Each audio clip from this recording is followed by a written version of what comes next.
Bueno, pues muy buenas tardes a todos y a todas y muchísimas gracias. Gracias a Paloma y gracias a todo el equipo que coordina el que otra vez de temporada a temporada, ¿no? Desde otoño no estabais por aquí, el que nos visteis en el lab. Y siempre me toca a mí daros la bienvenida y deciros que estoy detrás de vosotros para cualquier cosa que necesitéis. Y que para nosotros el laboratorio abierto de gobierno abierto es un espacio de conversación ciudadana, y que entendemos la innovación social como la detección de cualquier necesidad nuestra para poder hacer llegar y transformar las instituciones. Por eso que siempre vais a ser bienvenidos con cualquier instrumento o necesidad que un ciudadano plantee y que necesite una conversación. Os saludo desde el lab, desde la Plaza del Pilar, a todos los que estáis en casa, muchísimas gracias.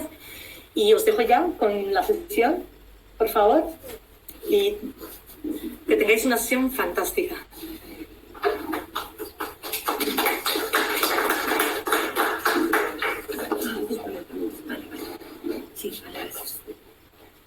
Hola, buenas tardes.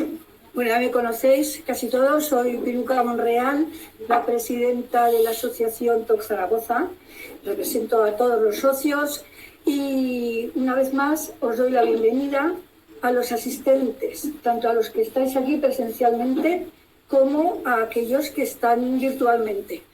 ¿Vale? Hoy tenemos de nuevo la suerte de tener entre nosotros a José Antonio Aldaz, que nos va a impartir una charla para contestar a todas las consultas, todas las preguntas que le hemos ido formulando a lo largo de hace unos días para aquí, ¿no? Nos van a servir a todos de grandísima ayuda, como siempre. José Antonio, os lo vuelvo a presentar a los que, por si acaso hay alguien que todavía no lo conoce, aunque yo creo que es famoso. Bueno, José Antonio Aldaz es psicólogo clínico, ejerce como tal en el centro de José Ramón Muñoz de Sagasta y es especialista en TOC. Se formó, si no me equivoco, en Reino Unido, en Estados Unidos, en esta especialidad. Y bueno, pues desde que nos conocimos, la asociación, conocimos a su existencia, pues se prestó siempre altruistamente a colaborar con nosotros. Entonces, desde aquel momento, pues como veis, imparte charlas y bueno, asiste a cursos que organizamos, etc. Asimismo, escribió un libro titulado Obsesiones y compulsiones acerca del TOC, más bien dirigido hacia profesionales, ¿no? Pero bueno, se puede ver. También imparte pues, cursos, imparte pues, charlas en congresos, en jornadas, en la universidad, en diferentes instituciones. Y hoy tenemos la suerte de poder contar con él, como siempre, para, por lo que he dicho, ¿no? Pues, solucionarnos todas aquellas dudas que podamos tener, preocupaciones en este mundo tan complicado del TOC. Pues sobre todo agradecerte a José Antonio, como siempre, y al lab, como no, al lab, este espacio, como siempre digo, tan agradable, y a su personal, que también generosamente nos ofrece su colaboración para que este evento se pueda llevar a cabo. Entonces, sin más dilación, los dejo con José Antonio, que es lo importante.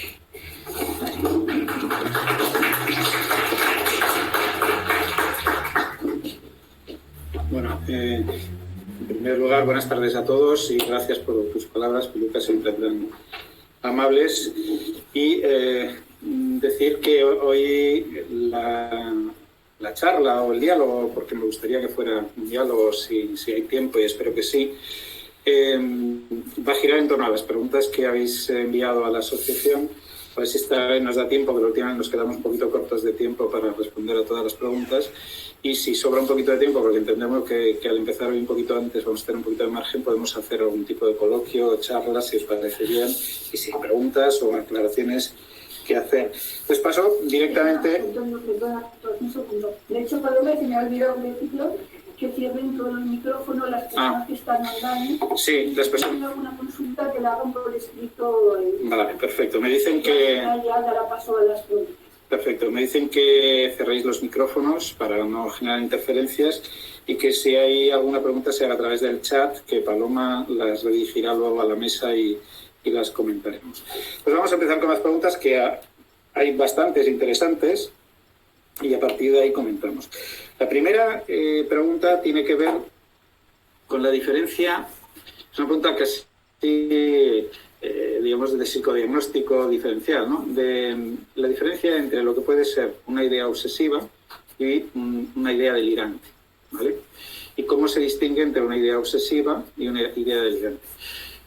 Porque a veces algunas ideas obsesivas pueden parecer delirantes y de hecho algunas veces es difícil afinar hasta qué punto es una idea obsesiva o no. Y ahora os comentaré por qué. En principio, una idea obsesiva es una idea que el individuo reconoce como propia, pero a la vez que tiene un componente irracional intrusivo. Es decir, el individuo reconoce esa idea o como absurda o como extraña o no la reconoce como propia, en el sentido de que le parece pues, un disparate o le parece una irracionalidad o le parece un sinsentido. En las ideas delirantes, por el contrario, hay una congruencia con el estado emocional y con el funcionamiento cognitivo de la persona que tiene una idea delirante. Hay convicción, hay de alguna manera una creencia al 100% de que es real ese planteamiento delirante y no es, digamos, necesariamente egodistónico, en el sentido de que me genera malestar, aunque le puede generar reacciones emocionales negativas, como la angustia. Si yo tengo la idea de que me están persiguiendo, evidentemente la angustia es una consecuencia lógica de esa idea, pero porque estoy convencido de que me persiguen, no porque la idea no me guste. Entonces, esa es la diferencia. Pero ahora vamos a entrar en matices, porque los hay. Esto es, digamos, los extremos, ¿no? Donde se ve claritas las cosas. Pero según nos vamos acercando más, en algunos trastornos obsesivos, hay personas que tienen ideas obsesivas que tienen un grado de convicción casi delirante. Es decir, que están casi convencidos de que va a ser lo que la idea les plantea. Aunque la reconocen, en principio, como una idea intrusiva, sí que hay una convicción muy alta. Por ejemplo, algunas personas que tienen un trastorno obsesivo-compulsivo de contaminación, les preguntamos qué probabilidad creen que por tocar un pomo van a enfermar gravemente y te dirán que cerca del 100%. Claro, ahí hay una distorsión, porque evidentemente no es el 100%. Reconocen que la idea puede ser una idea inapropiada, exagerada, pero la sensación es de que puede ser esa probabilidad. Entonces, ya empezamos un poquito a mezclar las cosas, ¿no? Y también es verdad que en el TOC hay un tipo de ideas que se llaman ideas sobrevaloradas, que son unas ideas con un alto grado de convicción, con muy poquita crítica a esas ideas, con una casi identificación con la idea personal, que además son un factor de mal pronóstico en el tratamiento y evolución del TOC cuando aparecen esas ideas sobrevaloradas, que muchas veces están rozando lo delirante, lo psicótico. Y de hecho algunos te dirían que es un tema casi psicótico, ¿bien? Con lo cual ahí ya es más difícil distinguir cuánto tenemos de una idea obsesiva y cuánto podemos estar rozando lo delirante. De hecho, no es inhabitual, aunque sí que es poco frecuente, que algunas personas puedan convivir, digamos, con un trastorno obsesivo y un trastorno psicótico. Entonces, a veces, en algunos casos, se pueden entremezclar temas. Pero si os quedáis con esa idea obsesiva se reconoce como intrusiva, desagradable, egodistónica. No hay una convicción en el sentido de creer que es real, aunque en un momento determinado nos comportamos como si lo fuera. Y en la idea delirante hay una convicción total de que es real, y el malestar no viene de reconocer la idea como absurda, como intrusiva, como impropia de uno, sino viene de las consecuencias que se derivan de esa idea delirante: persecución, daño, influencia, bueno, diferentes contenidos delirantes. Y esa diferencia es importante.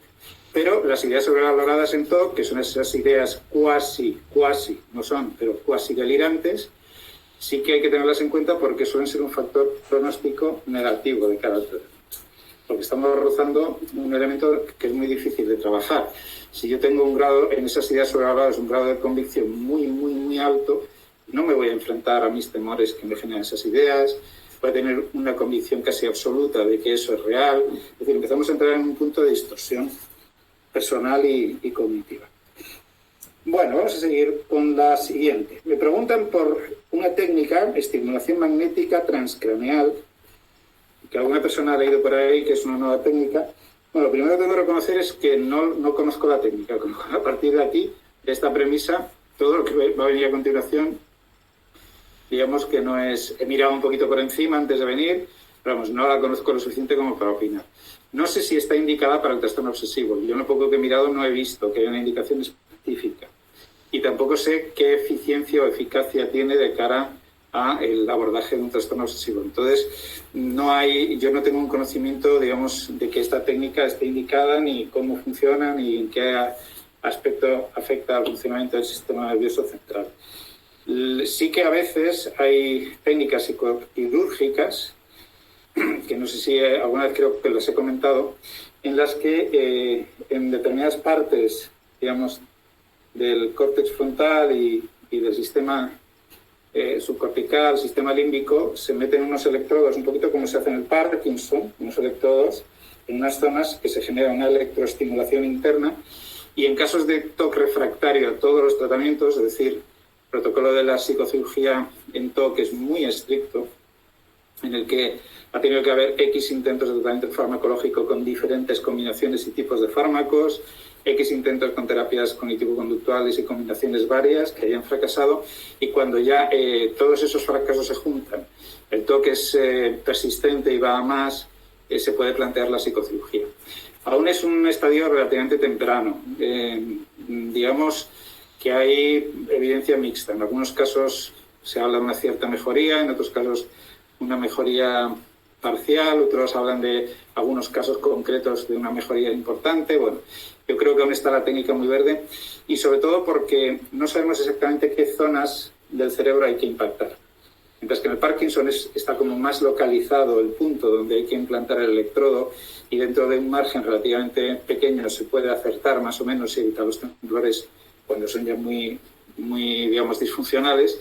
En el TOC no está tan claro la diana. Se sabe la zona más o menos, pero claro, la diana exacta no se sabe. Entonces, bueno, pero eso no creo que tenga, digamos, una relación directa con esta técnica por la que me pregunté. La tercera pregunta la hemos incluido porque, aunque la hizo un paciente, yo creo que es interesante que los familiares también sepáis un poquito sobre esto. Entonces la voy a enfocar un poco desde ese punto de vista.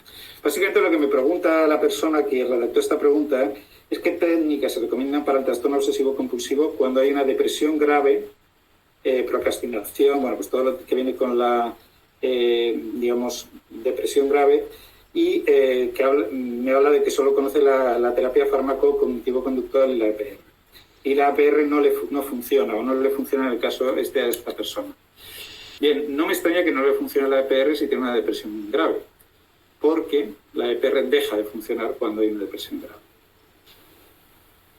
Sabéis que la comorbilidad entre el TOC y la depresión es muy alta y muy frecuente, y que cuando hay un episodio depresivo mayor grave, no un cuadro depresivo leve, moderado, que bueno, pues se puede conjugar un poquito con el tratamiento psicológico, pero cuando hay un episodio grave hay que interrumpir o paralizar la parte de exposición, sobre todo, del tratamiento psicológico. La EPR deja de funcionar, y deja de funcionar por un mecanismo, digamos, que precisa una serie de elementos que la depresión anula. Cuando nosotros exponemos a una persona a un estímulo que le genera intrusiones obsesivas, una reacción, digamos, de miedo obsesivo o la necesidad de realizar ciertas compulsiones, lo que estamos es activando una respuesta muchas veces de ansiedad, otras veces de miedo, bueno, diferentes respuestas emocionales negativas que el organismo dispara, o en este caso el TOC dispara a la hora de exponer a ese estímulo que nos está generando toda esta activación del TOC, pero con el tiempo esa ansiedad y ese malestar emocional va a ceder. Se llama el proceso de habituación, es decir, la ansiedad va remitiendo a una impresencia de ese estímulo que me generaba esa ansiedad. Hasta que llega un momento en que la ansiedad es muy reducida y yo, sin embargo, estoy frente a ese estímulo, y ese estímulo va perdiendo poco a poco la capacidad de ponerme nervioso. Si exponemos suficientes veces a una persona a ese estímulo, el estímulo deja de tener la capacidad de generarme el malestar, entonces lo tolero mejor. Puedo coger el pomo, puedo dejar las gafas más o menos de cualquier manera, es decir, puedo empezar a hacer cosas que ya la ansiedad, digamos, no me interfiere con mi voluntad de hacerlas como yo creo que tengo que hacerlas. Ese proceso se puede interferir por dos vías. Una es el trastorno depresivo mayor. ¿Cómo el trastorno depresivo mayor influye en eso? Porque cuando yo estoy muy deprimido, los disparos de la ansiedad son brutales. Disparan la respuesta ansiosa. Y la tolerancia a la ansiedad se prolonga mucho más en el tiempo. Con lo cual, el fenómeno de habituación habría que hacer exposiciones tan enormes que sería casi sadismo terapéutico, es decir, no tiene sentido. Entonces, de alguna manera, la EPR queda anulada en el momento en que un paciente entra en un cuadro depresivo mayor grave, ¿vale? ¿No? Es muy habitual que los pacientes con TOC tengan un tono depresivo, pues más o menos sostenido, hipotímico, depresión leve moderada, bueno, porque impacta mucho en su vida y es normal que estén un poquito deprimidos. Eso no es demasiado problema. El problema es cuando llega la depresión es grave. Entonces no me extraña que a esta persona que dice que la EPR no le funciona, pues que hay que dejar de hacerla. Es un esfuerzo, es someter al paciente a un tratamiento que sabes que no va a funcionar, con un sufrimiento emocional que genera el tratamiento bastante grande y además que va a hacer que tienda a abandonar el tratamiento. Con lo cual entramos en la dinámica que os he explicado otras veces, de que si aplicamos en un mal momento el tratamiento, no es que el tratamiento esté mal pensado, es que no hay que aplicarlo en ese momento, entonces pierdes la credibilidad. Es igual que si te dan un fármaco en un momento inadecuado y no te funciona, porque ya si te lo vuelven a recetar ya vas con una actitud como más no me fío, ¿no? Y el elemento es un poco de creer que algo te puede ayudar, también es importante a la hora de adherencia al tratamiento, pasar por los efectos secundarios del fármaco, de la técnica psicológica, es decir, ayuda de alguna manera. Entonces, ese elemento hay que tenerlo en cuenta. Por lo tanto, cada vez que un pariente, un familiar vuestro, está haciendo EPR y tenga un episodio depresivo, no insistáis en la EPR. Ahí la estrategia es más mantener que avanzar. Es decir, intentar en la medida de lo posible no retroceder demasiado, que no siempre es posible, pero bueno, al menos intentarlo. Mantener un poquito las líneas que se han conseguido y no intentar avanzar porque no va a poder. Y si retrocede, pues tampoco se puede evitar. Ahí lo que hay que hacer es una intervención directa, es decir, el foco ya pasa del tratamiento del TOC al tratamiento del episodio depresivo, para intentar como mínimo reducirlo y a partir de ahí se reinstaura el TOC. Sí que se puede seguir con tratamiento psicológico del TOC en otras áreas, es decir, lo que más interfiere la depresión mayor es en el tema, digamos, de la exposición con prevención de respuesta, pero se puede seguir trabajando cognitivamente, se puede seguir trabajando sobre otros elementos que también inciden sobre el TOC, pero digamos que esa parte hay que reducirla. Y el otro elemento que interfiere con la EPR es el exceso de fármacos sedantes. Alguna vez os lo he comentado. ¿Por qué? Porque si tú tienes dosis muy altas de benzodiazepinas, calmantes, hipnóticos, lo que te metan, o neurolépticos que tienen un efecto ansiolítico, ¿no?, de reducir la angustia y la ansiedad, ¿qué ocurre? Que yo le expongo un estímulo, pero el sistema de respuesta que yo busco, que se dispare un poco la ansiedad para que se habitúe, no se produce. Y si no se produce la respuesta, no se produce la habituación. Y además hay otro elemento. El paciente atribuye el que puedo hacerlo a que estoy sedado, no a que yo puedo enfrentarme a ese miedo. Con lo cual, en el momento que baja la sedación o baja la farmacología, digamos, de calmantes, la ansiedad vuelve por su propio pie porque no hemos desvinculado esos estímulos a esa respuesta de ansiedad. La hemos bloqueado, pero no la hemos desconectado en el cerebro, simplemente la hemos bloqueado. Entonces, hay veces que los psicólogos clínicos tenemos que solicitar a los psiquiatras pues que reduzcan un poquito la medicación porque está interfiriendo en el proceso de EPR. En dosis muy altas llega un momento que el paciente se expone a lo que sea, pues está bloqueado, es decir, no hay ninguna respuesta. Puede haber conductas de evitación, pero más fruto de lo cognitivo que de la respuesta emocional.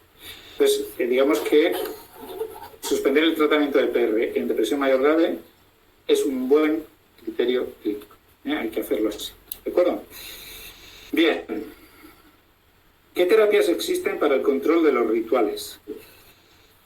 Vamos a ver, más que terapias que existen, hay estrategias terapéuticas para el control de rituales. La clásica y la fundamental y la que demuestra una mayor eficacia es la exposición con prevención de respuesta, que lo hemos explicado muchas veces y no voy a entretenerme mucho. El control de rituales se puede hacer de varias maneras. Fundamentalmente es EPR, pero también hay elementos, por ejemplo, rituales mentales, que se puede hacer EPR, pero también se puede trabajar desde lo cognitivo, de identificar los disparadores que provocan el ritual, interferir con ellos, es decir, técnicas que tienen que ver con la identificación de los activadores para no activarlos, técnicas que tienen que ver con la interferencia con el momento en que el ritual mental se dispara para que toda, digamos, la capacidad atencional no se vaya al ritual mental, sino otros pensamientos más, digamos, saludables, etc. Pero en general, todo tipo de control de rituales tiene que pasar por la exposición. Muchas veces se dice que terapias no cognitivo-conductuales funcionan con el TOC. Y en algunos casos es verdad. Pero lo que no contemplan es que en el fondo están haciendo EPR de otra manera. Si tú me obligas a mí a hablar constantemente de mis miedos rituales, me estoy exponiendo cognitivamente constantemente a eso. y si además esa exposición a lo largo de la terapia es de 1 hora, hora y media en la que yo estoy hablando de eso, y en ansiedad inicial va a ponerse muy alta, pero poco a poco va a repetir. En cierto modo estoy haciendo una exposición a mis miedos cognitivos, a mis miedos obsesivos, etc. Entonces, muchas veces las terapias lo que hacen es exponerte. Tienes que hablar de lo que te preocupa, tienes que exponerte a esa idea, a esa imagen, a esa sensación, y de alguna manera... Y de hecho, muchas terapias que no son estrictamente cognitivo-conductuales están incorporando lo que llaman experimentos, ¿no? Pues enfrentarme a esos miedos. Entonces, muchas veces, muchos terapeutas que no son estrictamente cognitivo-conductuales sí que dicen, bueno, hoy hemos trabajado el tema de limpiar la casa de esta manera, pues vamos a intentar hacerlo. En el fondo estás exponiendo al paciente a hacerlo de una manera distinta, a soportar el malestar de no hacerlo de la manera ritualizada. O sea que, con diferentes palabras, muchas veces todos coincidimos en las mismas estrategias porque son las que luego funcionan a la hora de... Aunque el marco conceptual más sólido viene de lo cognitivo-conductual, pero no necesariamente, otros le llaman de otra manera, pero en el fondo es muy parecido. No exactamente en la metodología, pero sí en el resultado final. Bueno, vamos a seguir con la siguiente. A ver, me preguntan por el trastorno obsesivo-compulsivo puro, sin obsesiones. Y de verdad existe. Normalmente suelen ser temas que tienen que ver con una duda sistemática sobre preguntas existenciales que no buscan una respuesta. Es como un juego mental constante en el que la rumiación obsesiva es lo que predomina, pero no hay ni conductas explícitas, rituales, conductuales, ni implícitas. Lo cual no quiere decir que solo haya contenido obsesivo, pensamientos obsesivos o sensaciones de corte obsesivo, que ya sabéis que no solamente se presenta en forma de pensamiento, puede ser una sensación física a la que me genere la intrusión, puede haber una imagen, etcétera, ¿no? Normalmente suelen ser muy rumiativas las obsesiones puras, pero sí que hay otro tipo de elementos cognitivos coexistiendo, que no son rituales, pero que acompañan a la obsesión. Puede haber pensamientos negativos depresógenos, por ejemplo, llevo mucho tiempo, esto no se para, me estoy agobiando, es decir, coexiste la rumiación obsesiva con la generación de contenidos negativos que alimentan el malestar y que disparan la obsesión. Entonces, es un sistema que se retroalimenta. Existen a veces intentos de racionalización, que no es una compulsión, pero es como un diálogo entre la rumiación obsesiva y tu parte más racional. Pero, hombre, tampoco te metas en ese jaleo porque ya sabes dónde te va a llevar, pero pero es que mira, ese diálogo no es una compulsión, no cubre la función de la compulsión, que es calmar el malestar, pero refuerza el bucle obsesivo, porque de alguna manera estoy entrando constantemente en contacto con ese contenido y estoy activándolo constantemente, usando recursos atencionales, recursos cognitivos en ese intento de racionalizar. Por lo tanto, en las obsesiones puras no solamente hay obsesiones, lo que no hay es compulsiones, ni conductuales ni mentales, pero hay otro correlato cognitivo que acompaña y que refuerza esos bucles. Entonces, la respuesta normalmente a los tratamientos de obsesiones puras, los tratamientos farmacológicos sí que consiguen reducir el bucle obsesivo porque los antidepresivos en dosis altas generan una especie de enlentecimiento cognitivo, con lo cual esa velocidad en que la rumiación se dispara es menor. Y además producen un distanciamiento entre el pensamiento y la emoción. Nosotros cuando pensamos en algo agradable o desagradable siempre activamos una respuesta emocional. Si nos ilusiona un viaje y estamos pensando en ese viaje, concomitantemente aparece una reacción emocional positiva que refuerza el pensar en ese viaje. Y si pensamos en un contenido negativo, hay una reacción emocional adversa, aversiva, que se pega al pensamiento y hace que ese pensamiento no pueda irse de la mente. De alguna manera, lo que hace que nuestros pensamientos estén en la mente son factores atencionales. Si yo le presto atención, se mantiene el pensamiento, pero la atención está muy vinculada a la emoción asociada al pensamiento. Si a mí un pensamiento me genera indiferencia total, va a llegar el momento en que se me vaya de la mente. Es el típico de que estás entretenido en una película y te llega alguien por detrás y te dice, oye, no se te olvide, no sé qué, y te dice, sí, y lo has procesado.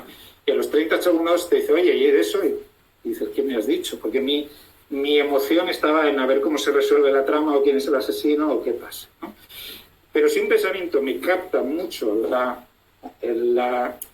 respuesta emocional, por lo positivo, por lo negativo, es verdad que el cerebro está más diseñado para evitar pensamientos negativos y emociones negativas. Nos gusta más la parte buena.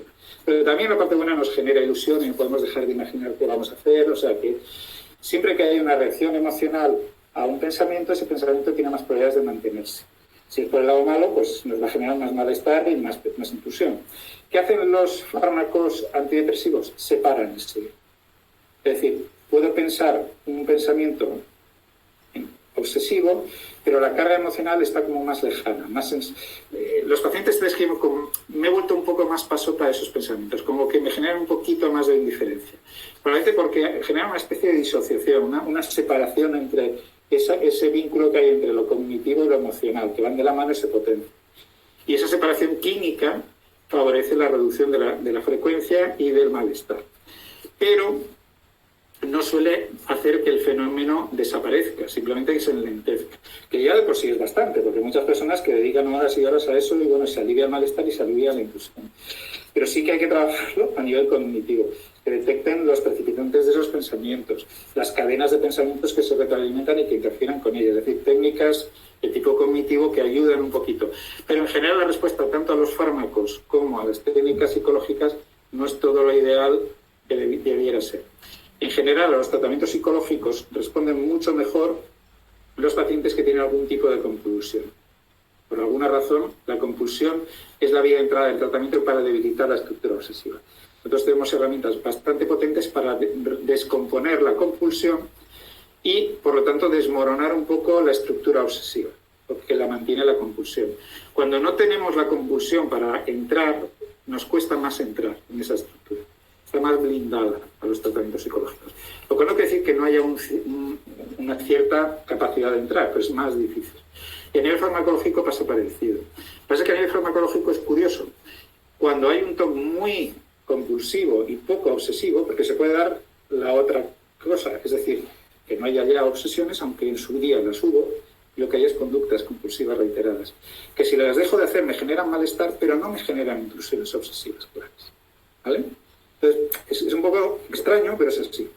Y los tratamientos psicológicos son muchísimo más potentes que los farmacológicos cuando hay un componente compulsivo, y a la inversa se podría decir un poquito de los farmacológicos, tienen más capacidad de frenar. Entonces ahí el tratamiento combinado sí que en las obsesiones puras es interesante. Es decir, meter fármacos para enlentecer esos procesos que van muy, muy disparados, y cuando el paciente tiene más control cognitivo sobre esos procesos, darle estrategias para interferir con eso. Sería un fase 1 o fase 2, ¿vale? En lo conductual muchas veces es un trastorno obsesivo predominantemente conductual, de prácticamente la mayor parte de la carga sintomatológica está en las compulsiones, en las conductas. Los tratamientos psicológicos son muy potentes, mucho más potentes que los farmacológicos. Otra cosa es que hay comorbilidad y hay que meter fármacos para reducir la comorbilidad. Bueno, me preguntan si hacer cualquier tipo de deporte ayuda al afectado a enfrentarse al TOC y si su recuperación es más rápida. A ver, en general hacer deporte a los problemas psicológicos les va bien. Les va bien por dos motivos. La mayoría de los problemas psicológicos generan tensión física, generan síntomas somáticos, generan toda una serie de correlatos somáticos del malestar emocional. Presión en el pecho, cansancio, pérdida de energía, contracturas lumbares, cervicales, dolores de cabeza, es decir, eso es muy habitual. El deporte le va muy bien a todo el componente somático del malestar emocional. ¿Por qué? Porque es descontracturante, porque saneas un poco la estructura muscular, favoreces, digamos, la ventilación, ritmo cardíaco, es decir, una serie de procesos físicos que van en contra de toda esa somatización. También es verdad que durante el deporte nosotros producimos determinadas hormonas y determinadas sustancias químicas que son buenos ansiolíticos y antidepresivos. Hay aumento de endorfinas, el cortisol, que es lo que genera el estrés y la ansiedad, pues se reduce porque digamos que el metabolismo se lo va reduciendo, con lo cual subjetivamente sí que hay un bienestar asociado al deporte. Esa sensación a mí me cuesta empezar, pero es verdad que al final esa sensación de ¡ay, qué gusto me he quedado!, ¿no? Aunque estés ahí dolorido porque has hecho alguna cosa, es esa sensación subjetiva de bienestar emocional. Por lo tanto, el deporte para cualquier estado psicológico alterado va bien. Específicamente para el TOC, pues no más que para un cuadro de ansiedad, un cuadro agorafóbico o otros cuadros. Pero sí que es verdad que va bien por ese elemento de todo el componente somático que tiene el malestar emocional en general y todos esos cambios bioquímicos y hormonales que favorecen procesos en el sistema nervioso central que van un poco en contra de ese malestar. Se dice, y es verdad, que la gente que practica deporte regularmente tiene menores niveles de estrés, menores niveles de cortisol, que tiene pues menos somatización. Bueno, pues desde ese lado y punto de vista está bien. No cambia sustancialmente el TOC, por eso sí que puede cambiar un poco el correlato emocional del TOC. Pues la persona está un poquito menos ansiosa, tiene mejor, digamos, respuesta somática al malestar emocional, porque el cuerpo está más saneado, menos tenso, y todo eso favorece. Pero específicamente no. Pero en general, cualquier persona que tenga un problema psicológico, que haga un poco de deporte, va a ir bien siempre. En general para todo el mundo, pero en particular para esta gente que tiene pues, problemas psicológicos es importante. La siguiente pregunta. ¿Cómo se puede obtener un diagnóstico claro? Quiero interpretar que la pregunta va encaminada a un diagnóstico claro de TOC. Digo yo. A ver, normalmente el TOC es una patología que en un porcentaje muy alto es relativamente, si controlas un poco cómo funciona el TOC, relativamente fácil de diagnosticar. Porque siempre hay elementos, digamos, que delatan la presencia del trastorno. Otra cosa es que haya, digamos, dificultades para el diagnóstico cuando hay mucha comorbilidad asociada y a veces te confunden las cosas. Por ejemplo, un trastorno hipocondríaco, es decir, una preocupación excesiva por aspectos de la salud, puede parecerse un TOC, porque estoy todo el día comprobándome si tengo una manchita, si tengo un grano, si me ha salido una herida, yo qué sé. Hay un componente compulsivo y hay intrusiones. Cáncer, infarto, es decir, hay elementos muy obsesivoides, pero no es un trastorno obsesivo, ¿vale? Entonces, hay veces que hay TOC que tiene mucho componente somático relacionado con la salud, que a veces se puede confundir con un trastorno hipocondríaco. Entonces, a veces ahí ya hilar más fino requiere un análisis más exhaustivo de cómo aparece, de qué evidencia hay. En los trastornos hipocondríacos hay un grado de convicción muy alto, pero también un grado de anulación de esa convicción muy rápido. Y personas con trastorno hipocondríaco te dicen, es que veo la bata blanca del médico y antes de que me llame a entrar ya se me ha pasado el malestar. Eso a un TOC no le pasa, o no le pasa de esa manera. Y muchas veces un trastorno hipocondríaco puede estar meses sin activarse porque no aparece la señal que a él le preocupa, puede ser un granito, una mancha, una peca, y si no le sale nada nuevo, pues más o menos el hombre sigue con su vida, pero como le salga una, puede estar, vamos, mirándose el Google de arriba abajo, leyéndose enciclopedias, en el que es más compulsivo, o evitando, cuando te sale una cosa que te mosquea, a ver si va a ser un cáncer, a ver si va a ser un melanoma, y entonces resulta que es un melanoma, pero 2 años después, porque no quiero que me confirmen mi miedo hipocondríaco. El TOC no funciona exactamente así. Entonces, pero a veces sí que hay cuadros al principio, sobre todo cuando no conoces bien al paciente, no conoces bien la patología, que tienes que afinar un poquito. Entonces, en esos casos, el diagnóstico es más complejo. Pero en general, insisto, la comorbilidad es lo que más puede un poco dificultar el diagnóstico claro del TOC, porque a veces, por ejemplo, cuando hay un cuadro psicótico con componente delirante, pero a la vez hay un TOC, no siempre lo delirante y el TOC, sobre todo si está un poco distorsionado, es fácil afinar esto es de TOC y esto es de un cuadro psicótico. Pero bueno, salvo esos casos un poquito complejos, el diagnóstico del TOC es relativamente sencillo de hacer siempre que conozcas bien la psicopatología y los mecanismos psicopatológicos del TOC, evidentemente. Bien, la otra pregunta es, cuando el TOC interrumpe en la edad adulta temprana o adolescente, me imagino que irrumpe, ¿qué porcentajes existen de recuperación? Si es que existen datos al respecto. En mi caso, mi hija es de 18 años, está con terapia, lleva 3 meses y tiene una cápsula de sertralina, no pone aquí los miligramos, pero en ese tiempo ha conseguido exponerse a muchas cosas y hay voluntad por su parte.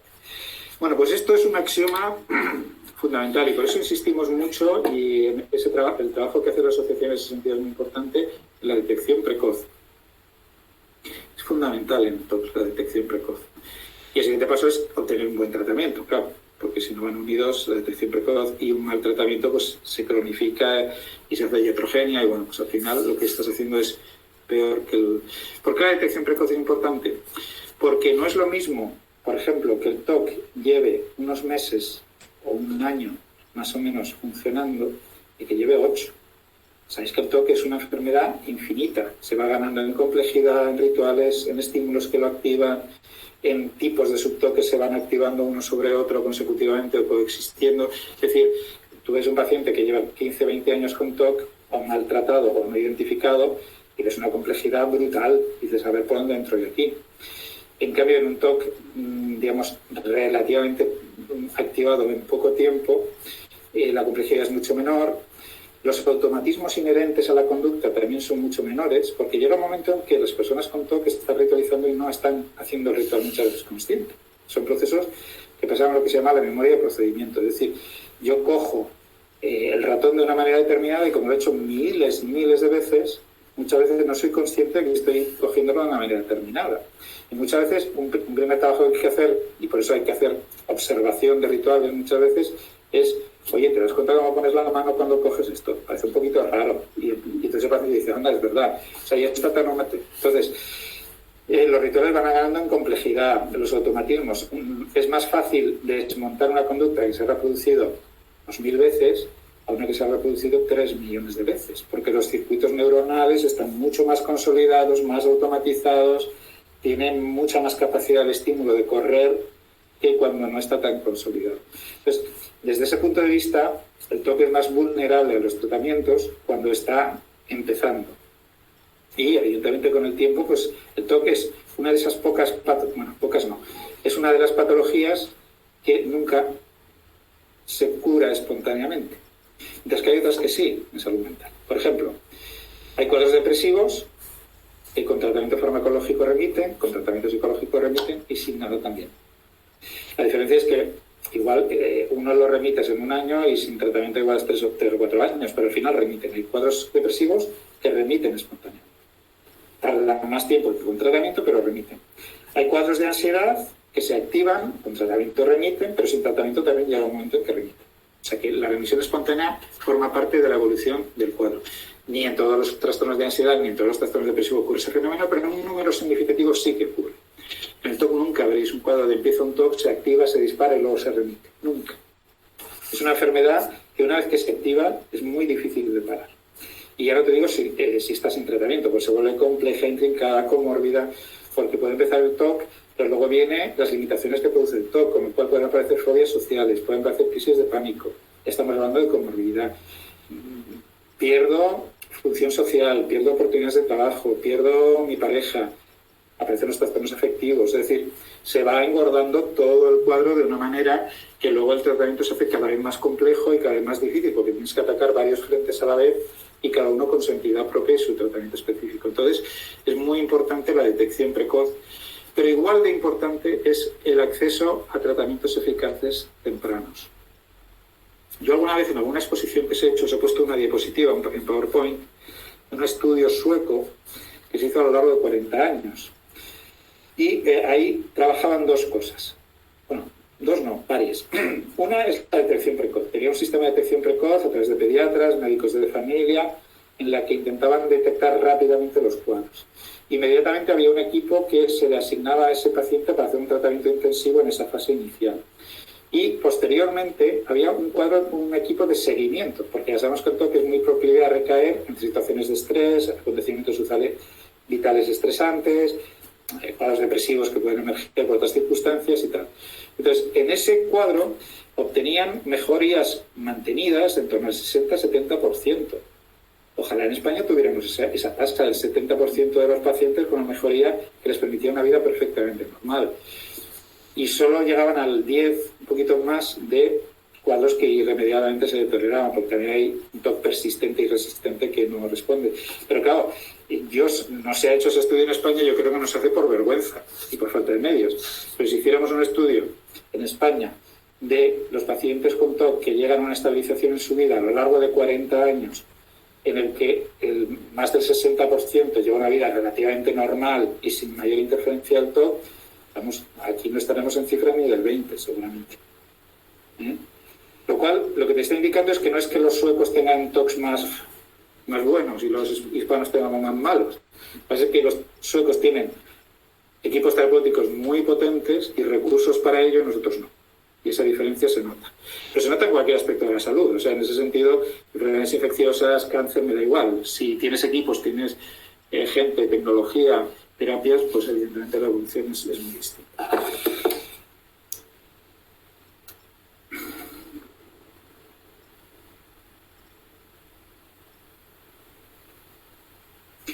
Bien, aquí es una persona que pone que es una persona con trastorno obsesivo compulsivo, joven, que además un TOC muy intenso pone, me imagino que sería pues muy activado, que ahora lleva una vida normalizada, que está ocupado, que toma medicación pero que se la están disminuyendo poco a poco, y pregunta ¿qué seguimiento conviene realizar para prevenir posibles recaídas? ¿Cómo detectar ese tipo de señales de alarma? Y después de tanto sufrimiento da un poco de miedo a relajarse demasiado, lo cual es comprensible, ¿eh? Y además necesario. Bueno, aquí hay varias cosas interesantes. Esta pregunta es muy interesante. Además, no es una pregunta que aparezca habitualmente y es muy interesante. Es un paciente que aparentemente se ha recuperado bien del TOC. Es decir, está volviendo a una vida normal, tiene un poquito de medicación, pero la medicación se le está reduciendo. Yo no sé si este paciente, y si el familiar está en la sala o está en la red, si este paciente solo tiene tratamiento farmacológico. Porque si es así hay que tener mucho cuidado con la bajada de la dosis. Si se suspende la dosis, por eso hay que bajarlo muy despacio, por ejemplo, la gente que dice tengo efectos secundarios, suspendo el tratamiento farmacológico. Si el paciente lo hace porque se le olvida, porque se cansa de los efectos secundarios, por lo que sea, si se interrumpe abruptamente un tratamiento farmacológico, incluso en pacientes respondedores, la tasa de recaída a 6 meses, 1 año es del 90%. El 90% de los pacientes van a tener una reactivación del TOC, una recidiva. Sabemos que la tasa de recaída con pacientes, digamos, que reciben tratamiento psicológico efectivo, es decir, estoy hablando de pacientes que responden al tratamiento. El que no responde al tratamiento psicológico o farmacológico no está mal. Es gente que mejora. La tasa de recaída está en torno al 40-45%, es decir, es la mitad. ¿Por qué? Y ahí viene el tema que plantea esta persona. Porque el fármaco te controla químicamente procesos que interfieren con el TOC, pero no desmonta la estructura obsesiva. Simplemente la bloquea, la adormece, la aísla químicamente. Pero esa estructura se mantiene intacta. Tú no has trabajado los miedos, no has trabajado todos los elementos que ven. Pues por eso los tratamientos químicos a veces funcionan muy bien y están indicados, pero si no tienen un correlato de tratamiento psicológico, si tú bajas muy rápidamente la dosis o interrumpes rápidamente la dosis o llegas a un punto de dosis que no consigue mantener ese bloqueo, el TOC tiende a reactivarse con mucha facilidad, porque simplemente necesita espacio, ¿eh? El tratamiento psicológico, sin embargo, lo que va es a romper los mecanismos de retroalimentación de los circuitos obsesivos. A, de alguna manera, empoderar, y esta palabra no me gusta mucho, pero se usa ahora mucho, empoderar al paciente para que reconozca cuándo se me está activando una cosa, qué tengo que hacer cuando se me activa, es decir, le das autocontrol sobre el proceso. El fármaco es un control externo. Entra en mi cuerpo, se metaboliza, hígado, circuito sanguíneo, sistema nervioso central, receptores cerebrales, el metabolito actúa y bueno, pues hace su trabajo. Pero a mí no me da ninguna herramienta. La gran ventaja del tratamiento psicológico es que te provee de herramientas. Pero también te provee de otra cosa muy importante en el TOC y en cualquier enfermedad, un conocimiento profundo de la enfermedad, de sus mecanismos de acción, de cómo se reactiva, de qué elementos pueden activar el cuadro. Es decir, tienes un bagaje de conocimiento que te permite, por ejemplo, identificar recaídas mucho antes que con otros cuadros. Entonces, es muy importante, si me están escuchando los padres de este chico, que trabajen en prevención de recaídas, en conocimiento de la enfermedad, en qué signos suele manifestar la enfermedad en momentos de reactivación, qué es lo que hay que hacer, porque muchas veces simplemente actuando sobre esos inicios, con estrategias y técnicas, se puede aplacar ese inicio. Es decir, hay que darle herramientas al chaval en este caso, para que cualquier situación estresante vital, época de exámenes, pues un disgusto con una pareja que te guste, cualquier cosa, pueda reactivar el TOC. Entonces, las recaídas se previenen mejor desde un conocimiento de la enfermedad y sus mecanismos, pero también desde el conocimiento de estrategias que permitan la reducción de estrés, que identifiquen signos tempranos de recaída, todos esos elementos que de alguna manera, por ejemplo, ¿por qué hacemos mucha psicoeducación en general en salud mental? Porque saber de lo que te pasa te ayuda a identificar factores de riesgo, identificar signos de recaída, cosas que en un momento determinado son relevantes. Pero eso mismo se hace con otras enfermedades. Con la enfermedad cardíaca se hace mucha educación dietética de ejercicio. ¿Por qué? Porque te previene pues una recaída o un estilo de vida más saludable, que previene un nuevo infarto. Es decir, el tener conocimiento de tus procesos físicos y mentales ayuda a tener más control y identificar más a tiempo signos que de otra manera pues te pueden pasar desapercibidos o no atribuirles la importancia que tienen o atribuírsela erróneamente, que eso también pues es otra cuestión. Bien. ¿Cuáles son las reacciones y respuestas asertivas del entorno familiar directo ante las conclusiones, obsesiones, pensamientos y preguntas frecuentes del afectado del TOC? En este caso es un chaval, un hijo de 23 años. Bueno, esto lo he dicho muchas veces y espero que ya os quede muy grabado. Vosotros, los familiares, sois familiares, no sois terapeutas. Entonces no tenéis un papel, digamos, terapéutico sobre el... Podéis crear entornos, digamos, favorecedores del TOC o que interfieran con el TOC. Podéis crear estilos de relación con la persona que tiene TOC que favorezcan el TOC o que dificulten el TOC.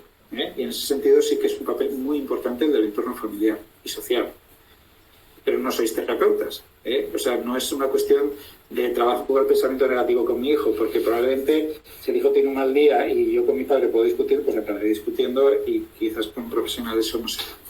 Pero sí tenéis un papel importante. Por ejemplo, aquí habla de una cosa que se llama la reaseguramiento. Sabéis que en el TOC muchas veces es, oye, está bien cerrada la puerta, y tú le dices, sí, tranquilo. Lo dices de buena fe y lo dices pues desde la convicción de que le estás ayudando a reducir la ansiedad. Lo que no te has dado cuenta que es un mecanismo de refuerzo y retroalimentación del TOC.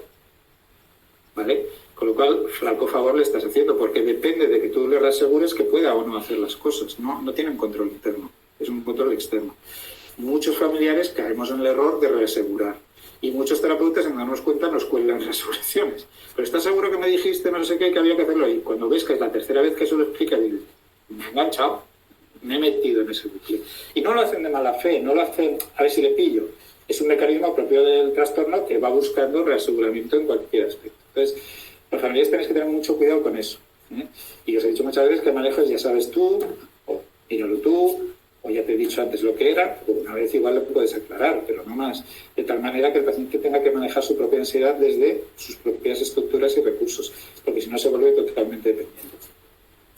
Otra cosa que los familiares tenéis que hacer, es muy importante, es no entrar en las dinámicas obsesivas. Una cosa es que un familiar, un hijo, una pareja, un padre tenga un trastorno obsesivo, y otra cosa es que obsesivice la dinámica familiar. Y todos os tengáis que descalzar y quitar la ropa de la calle antes de entrar en la habitación o en la casa, o no se pueda tocar determinadas cosas que están limpias y no se pueden tocar, porque estás entrando en todo el juego obsesivo. Y hay familias que lo hacen pues para evitar broncas, porque el paciente se altera mucho cuando le tocas algo pues que tiene que estar en esa posición y tú la dejas en esta, o la has movido un poquito, o has contaminado algo, o has, movido algo de sitio, bueno, cualquier cosa que interfiera, ¿no? Y muchas veces llegan las familias a poner en la balanza en accedo a las peticiones del TOC, que no de mi hijo, pero sí del TOC de mi hijo, o tengo bronca diaria, o tengo berrinche, o tengo jaleo. Claro, a veces es difícil decidir. Pero desde luego, si quieres que tu hijo, o tu hija, o tu pareja, o quien sea, mejore, no puedes entrar en esa dinámica, porque entonces el TOC se apodera de todo, ¿vale? Se obsesiviza todo. Entonces tú vas cumpliendo, desplazas los rituales del paciente al entorno familiar. Entonces yo no tengo que... muchos pacientes dicen, yo es que si mi madre cuando llega a eso se cambia la ropa donde le dejo yo un cubito y tal, no sé qué, yo ya estoy bien, no tengo que lavar. Y ya, porque ella hace el ritual por ti, no se fastidia. Así cualquiera, ¿no? Ese juego jugamos todos. Pero el día que venga el señor, yo qué sé, fontanero, a arreglarte eso y no le vas a hacer quitarse la ropa para ponerse, ya estarás 3 días limpiando todos los sitios donde ha estado ese señor, con lo cual no ganamos nada en ese cambio. Y además le obligas a tu madre o a tu hermano o a tu novia o a quien sea a realizar rituales que no son propios de él. Pues bueno, que cada uno apechugue con lo suyo, ¿no? Y otras veces las familias tienen un papel contrario. Exacerban el TOC a base de criticarlo. Eres tonto, estás loco, eres un inútil, pero qué chorradas haces, pero bueno, ya está bien, no seas imbécil, pero si eso déjalo de hacer ya, que llevas 20 veces. Claro, ¿qué efecto produce eso en el familiar? Pues un disparo del malestar y de la ansiedad. ¿Qué produce un disparo de la ansiedad y del malestar? Un aumento del TOC. ¿Qué produce un aumento del TOC? Que el familiar se cabre más. Entonces estamos en bucle. Un bucle además infernal, porque eso no hay quien lo pare.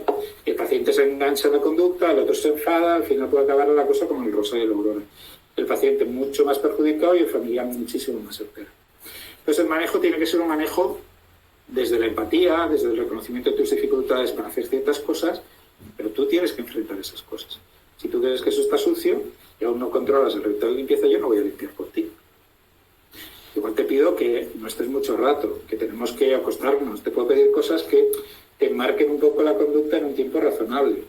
Pero bueno, la terapia de exposición la tendrá que hacer el psicólogo clínico correspondiente o la tendrá que hacer la enfermera entrenada en terapias conductuales o lo que sea, ¿no? Es decir, el papel es un poquito este que os digo, ¿no? No entrar en el reforzamiento del tono ni en la confrontación, no entrar en el reaseguramiento, que eso muchas familias lo hacen, en un intento de, bueno, pues tener la fiesta en paz y, por supuesto, desde la empatía, desde el reconocimiento de la dificultad que tiene el paciente para controlar su propia conducta, pues intentar un poco acotar. Venga, pues un ratito más y nos vamos.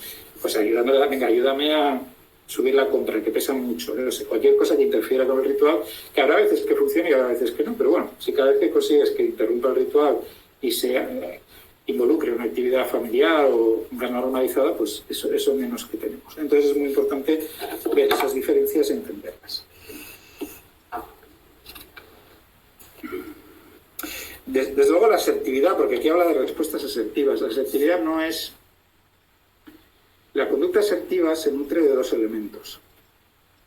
Uno, de yo empatizo con lo que a ti te pasa, es decir, me pongo en tu lugar, pero no me identifico con tu problema, porque no es mío. Porque eso sería una actitud no empática, no asertiva, sino que sería una actitud simpatizante con el problema. Cuando yo simpatizo con el problema de otro, demasiado, me identifico tanto con el problema del otro que lo hago mío. Claro. Pues entras en una situación muy complicada de gestionar, porque igual el problema que hago mío no depende de mi solución, con lo cual yo ya me vinculo emocionalmente a lo que haga esa persona para mejorar esa situación. Son estas personas que se identifican tanto con los problemas ajenos que tienen los suyos y los de los demás. Y llega un momento en que ya no abarcan tanto. Luego, otra gente confunde la asertividad con la agresividad. Y no es eso. La agresividad es yo, y los demás que les den. Si a mí me viene bien, pues perfecto, nos llevaremos bien, pero como me venga mal y tengo que pasar por encima de tu bienestar, tus derechos, lo que sea, pues paso por encima. Es una respuesta agresiva. Y la respuesta empática, y que tiene un componente más asertivo, es la yo reconozco tus dificultades, pero paso por el tamiz de puedo yo manejar esto, debo manejar esto, me debo implicar, es el momento, te voy a ser de utilidad, no te voy a ser.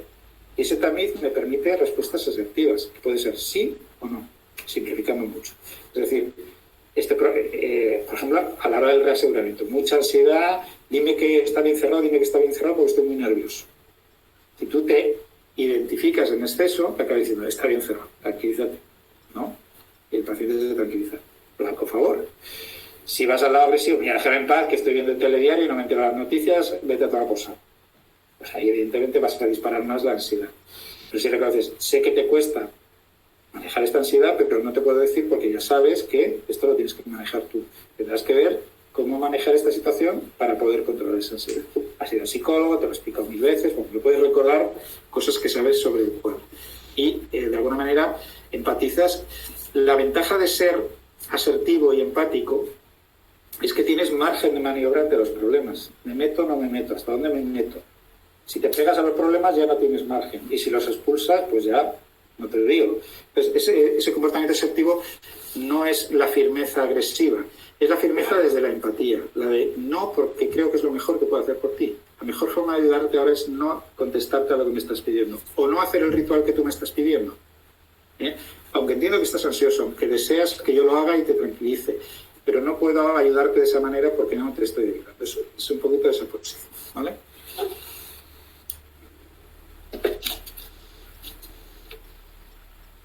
¿Cómo tiene que reaccionar la familia en un momento de compulsión en el que la persona no puede dejar de hacerlo? ¿Cuánta probabilidad hay de que descienda también, de que la descendencia tenga también todo? Pues estas son dos preguntas distintas. Muchas veces observaremos, y seguro que tenéis esa experiencia muchos de vosotros, a familiares que están enganchados horas, incluso en un ritual.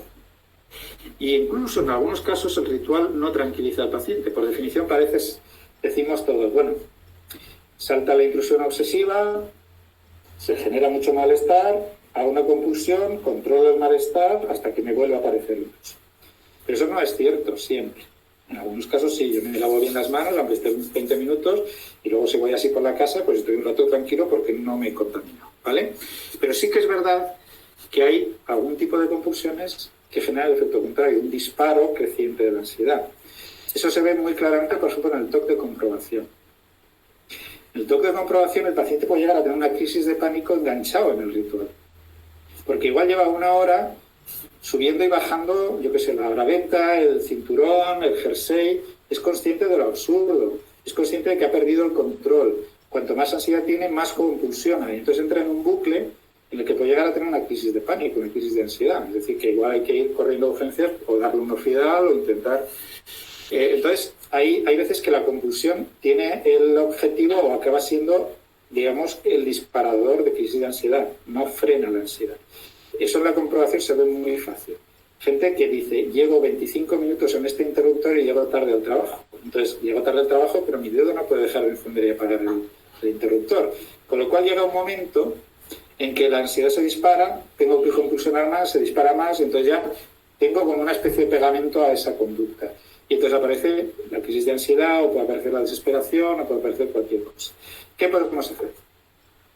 Bueno, evidentemente si hay una crisis de ansiedad hay que intervenir. Eso no es decir, resuélvelo tú, porque ahí ya el paciente ha perdido el control y una crisis de ansiedad, si habéis tenido alguna vez una, es muy, muy, muy desagradable. Entonces hay que, o bien a través de medicación que esté prescrita de rescate, que a veces la hay, otras veces pues cogiendo y llevando al paciente a un servicio de urgencias, a una unidad de salud mental.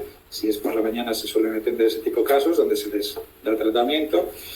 Y otras veces, pues si se ha trabajado eso en consulta, también con técnicas psicológicas, respiración diafragmática, con una serie de elementos se puede mejorar. Lo que hay que hacer en esos casos es intentar ayudar al paciente a salir de ese bucle, pero no empujarlo, porque no va a poder salir. Es un poco recordarle, pues llevas tanto tiempo, quieres que te ayude, incluso contacto físico, pero con sentido, ¿vale? No es apártate porque el paciente no, sino quieres que te ayude a parar. Ahí si ves que ya está muy enganchado y te dice sí, ayúdame, pues a veces simplemente con un contacto, digamos, cercano, cogiendo la mano, retirándola poco a poco, percibe que el control lo tienes tú y puedes recuperar un poquito el control motor, ¿vale? Y alejarlo de la situación que ha desencadenado ese enganche. Pero siempre desde el respeto, que te autorice, la cercanía, pero con cierta ternura, con cierto afecto, con cierta empatía, y que el paciente lo vea como una ayuda, digamos, acogedora, no como te interrumpo, te bloqueo y demás. Otras veces se puede hacer un desplazamiento de ritual si ya es una cosa, es decir, ¿quieres que encienda y apague yo por ti? En el TOC de comprobación hay un elemento muy importante que es la responsabilidad percibida, ¿vale? Yo compruebo para asegurarme de que en lo que a mí depende, en donde yo tengo responsabilidad, algo malo no pasa. Por eso los TOC de comprobación van a casa del vecino y si tiene el grifo abierto, la ventana medio abierta, las luces dadas, le da igual, no tiene ninguna ansiedad. Ninguna, ¿vale? En cambio, su casa sería incapaz de tener así la casa. Es un TOC, digamos que se tiene que ver mucho con el concepto de responsabilidad. No tengo yo responsabilidad, se dispara el TOC, donde yo no percibo que sea responsabilidad mía un daño a terceros o al edificio o al gasto, lo que active el TOC, pues oye, Panchas Castillo. Por eso, por ejemplo, ingresar a un TOC de comprobación, salvo que tenga una depresión concomitante o tenga otra comorbilidad, no tiene sentido porque en planta están encantados. Pues hacer toda la EPR que quieras. Dale, le doy, cierra, no cierras, dejo el grifo abierto. Y se van encantados. Si se inunda la planta, pues habrá algún señor ahí que sea responsable de eso. Claro, pues eso no haces nada. La EPR hay que hacerla in situ y en los lugares donde eso se activa. Entonces, en ese sentido, es importante, digamos, no se da cuenta de que venía este discurso porque ya me he perdido.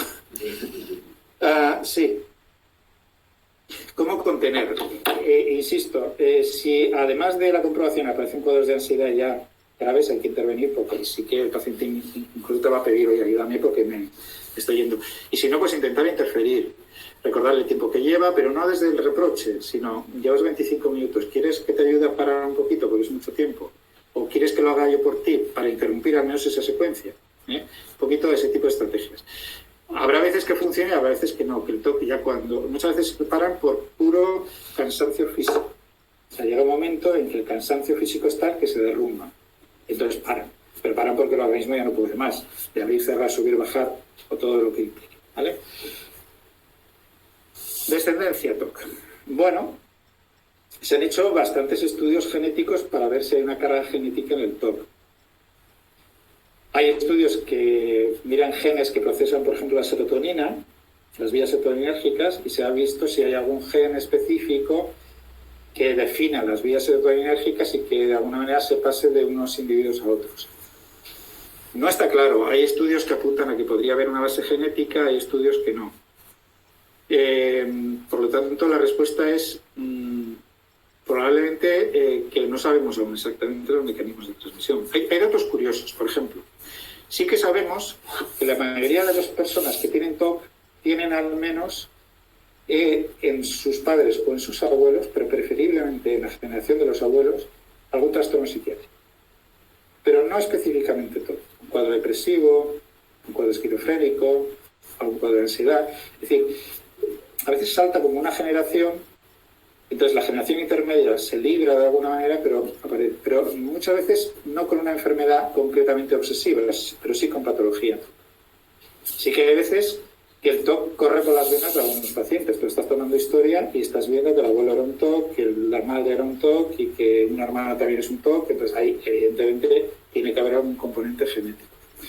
Probablemente, como en muchos trastornos mentales, tengamos una combinación de vulnerabilidad genético-biológica, es decir, factores que predisponen al cerebro a desarrollar esa enfermedad, que puede afectar al funcionamiento bioquímico del cerebro, que puede afectar a estructuras anatómicas y neuronales que sean más vulnerables a cortocircuitarse y activar la enfermedad. Y luego factores ambientales que precipitan o protegen. Es un poco como en la genética, la epigenética y todas estas cosas, de que hay genes que están latentes y se activan porque entras en contacto con un elemento tóxico que activa el gen o con un agente biológico que activa el gen.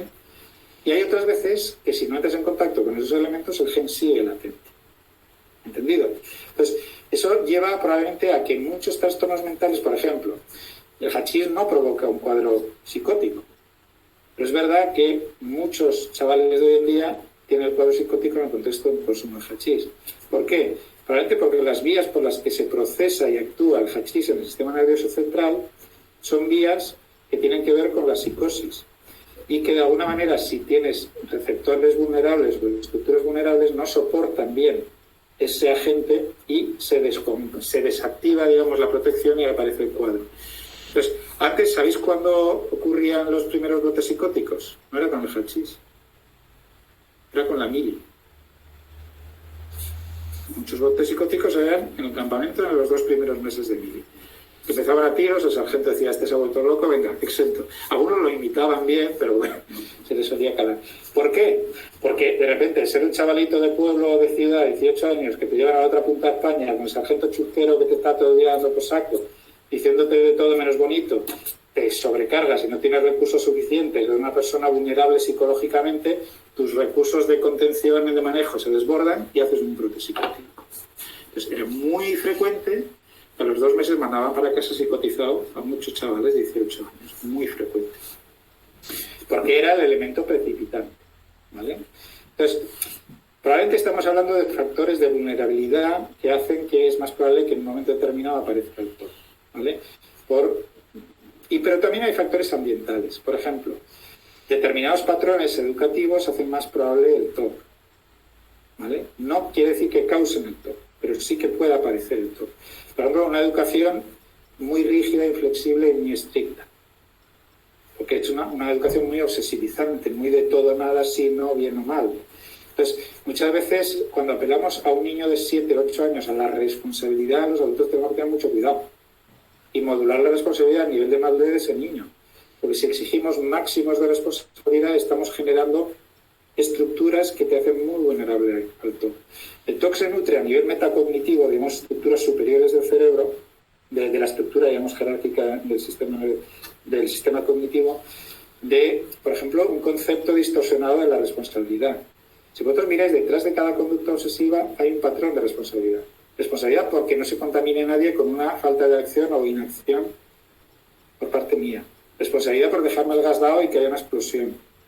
Responsabilidad por no recordar bien algo que debería recordar, que aparece la culpa asociada a la responsabilidad. Y también está el control porque se tiene una idea distorsionada del control, que tiene que ver mucho con una educación menos obsesiva. Es decir, no tolero la incertidumbre de saber si esto irá bien o mal, no tolero la incertidumbre de si lo he hecho bien o mal, y dudo, y entonces necesito controlar, y entro en procesos de control. Pero cuando yo quiero controlar el pensamiento, eso me descontrola más. Entonces, el exceso de control me genera descontrol. Igual que el TOC, en cierto modo, por ejemplo, el TOC de limpieza, te preocupa tanto la suciedad, no por la suciedad en sí, sino porque todo lo tienes que tener tan limpio que una motita de polvo llama la atención.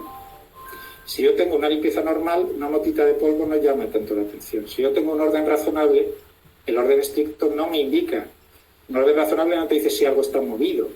La impresión que te da, el orden excesivo que te dice, en cuanto algo se sale del patrón, lo notas enseguida porque te está chillando, ¿eh? Entonces, a veces el querer ser tan perfecto te genera imperfecciones, te genera vulnerabilidades. Entonces, es esa zona media donde está la salud. No ser un caos, pero tampoco pasarte de orden. No ser un sucio, pero tampoco pasarte de limpieza. ¿Entendido? Tener un cierto control sobre las variables de riesgo de una casa es razonable, sobre todo si te vas 15 días, no sales y ala, venga, evidentemente, pero no tanto que llega un momento en que se vuelve absurdo. Y entonces ya genera un problema. Entonces, como os he dicho otras veces, el TOC es devolver a la gente el criterio de cuándo empieza una cosa y cuándo termina. El TOC la anula. El TOC te dice, o está como yo digo, o está mal. No te dejo otro rango. Claro, para estar como yo digo, me tengo que ir a un extremo brutal. Y pierdo el criterio. Mucha gente cuando me pregunta, ¿y tú antes cuando no tenías esto, cómo te lavabas las manos? Y digo, pues no sé, me las lavaba y ya está. Es decir, que no. Pero hombre, piensa un poco cómo lo hacías. Pues hombre, pues cuando veía que tenía suciedad, iba, me lavaba pues con la cantidad de jabón que yo consideraba razonable. Cuando llegaba un ratito y veía que la suciedad se había ido, pues ya me secaba y me iba a otra cosa, ¿no? Es decir, tenía un criterio. Pero el TOC les quita el criterio. Cuando tú no tienes criterio, o no haces nada, evito, no muevo, no salgo, no toco, no, o compulsión, no tengo otra opción. Parte del tratamiento psicológico es devolverle el criterio al paciente, que tenga un criterio. El final de un tratamiento psicológico exitoso de TOC es que el paciente tenga criterio, sepa cuándo tengo que empezar una conducta y cuándo la tengo que acabar y me sienta cómodo en ese intervalo. Habrá criterios así para la limpieza, que los hay, y habrá otros bastante más estrechos, pero bueno, también los hay. Pero bueno, es un criterio, ¿no? Y con eso te riges. Muchas veces el paciente obsesivo os va a pedir a los familiares que le deis un criterio. Y os lo va a pedir. ¿Cuánto jabón tengo que usar? ¿Cuánto tiempo tengo que hacer esto? ¿Cómo me seco las manos? O puede intentar observar cómo hacéis la conducta para coger un criterio. Pero ¿sabéis cuál es el problema de los criterios ajenos? Y yo no los vivo como propios. A mí no me sirve cómo ves tú la limpieza. Porque al final, a lo que estemos en el rango muy parecido, voy a vivir el criterio como externo, ¿no? Entonces, el tratamiento psicológico lo que va encaminado indirectamente es a que el paciente desarrolle su propio criterio, el que se sienta cómodo. En el momento en que un paciente se sienta cómodo en un criterio y por lo tanto sea su criterio, no el criterio obsesivo, el TOC está debilitado. Pero no es que yo le diga, mira, yo calculo que 30 segundos, aproximadamente minuto y medio, pues un poco las instrucciones que nos daban para el COVID, ¿no? Que eran muy obsesivizantes. Como mínimo 3 minutos. Como mínimo 2 aclarados. Llega un momento que dices, esto es compulsivo total, ¿no? Es decir, que un cirujano tenga que seguir un protocolo tiene sentido, pero no un ciudadano normal. Entonces eso es el típico médico sanitario que da instrucciones que no se da cuenta que no tiene mucho sentido. Es decir, a ver, no se trata de no lavarte las manos, pero tampoco es cuestión de que estás a punto de entrar a un quirófano cuando vas a coger el mando de la tele y luego ponerte a ver la película de turno. No tiene sentido. Entonces, el criterio lo tiene que desarrollar uno mismo, pues acotando límites. Pues aquí me siento ya cómodo. Pues vale, tenemos ya un mínimo. A partir de aquí ya se me va. Pues vamos a decir un poquito, trabajar ese tipo de cosas. Cuando tenemos criterio, todo no triunfa. Y cuando tenemos flexibilidad. Y ahí los familiares pueden jugar un papel muy importante. Porque el TOC tiene una característica, y es que, vale, yo me cargo un ritual, que básicamente es una forma estricta de hacer las cosas. Pero el TOC inmediatamente va a intentar ritualizar otra conducta. ¿Vale? Yo me acuerdo de un caso que una compañera mía, con buena intención, además con buen criterio, hizo terapia cognitiva en la que tú generas pensamientos alternativos, positivos, que, bueno, pues neutralizan de alguna manera la visión negativa. Y había aplicado una técnica que va muy bien para la depresión y para la ansiedad al TOC. Y quizás ahí estuvo un poquito el fallo. ¿Qué pasó? Que generar pensamientos positivos se convirtió, dice, me va de maravilla esta terapia. Yo cuando me viene esta idea, genero un pensamiento positivo. Oye, mano de santo.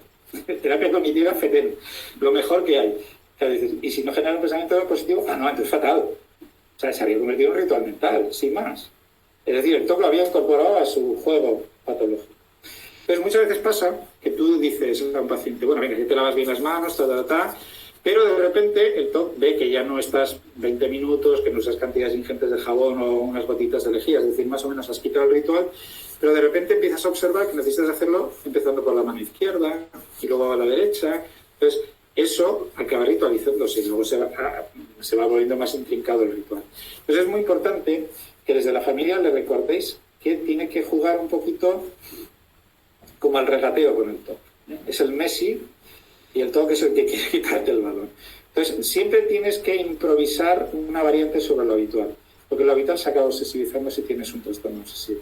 Entonces, pues si un día empiezo a ducharme por la cabeza, pues otro día empiezo pues por el pecho, por los brazos. Es decir, voy cambiando dentro de que más o menos cubro todo. De tal manera que no dejo que el TOC rigidice una conducta o una secuencia, porque a veces son secuencias lo que rigidizan. Entonces, voy todo el rato jugándole un poquito al despiste.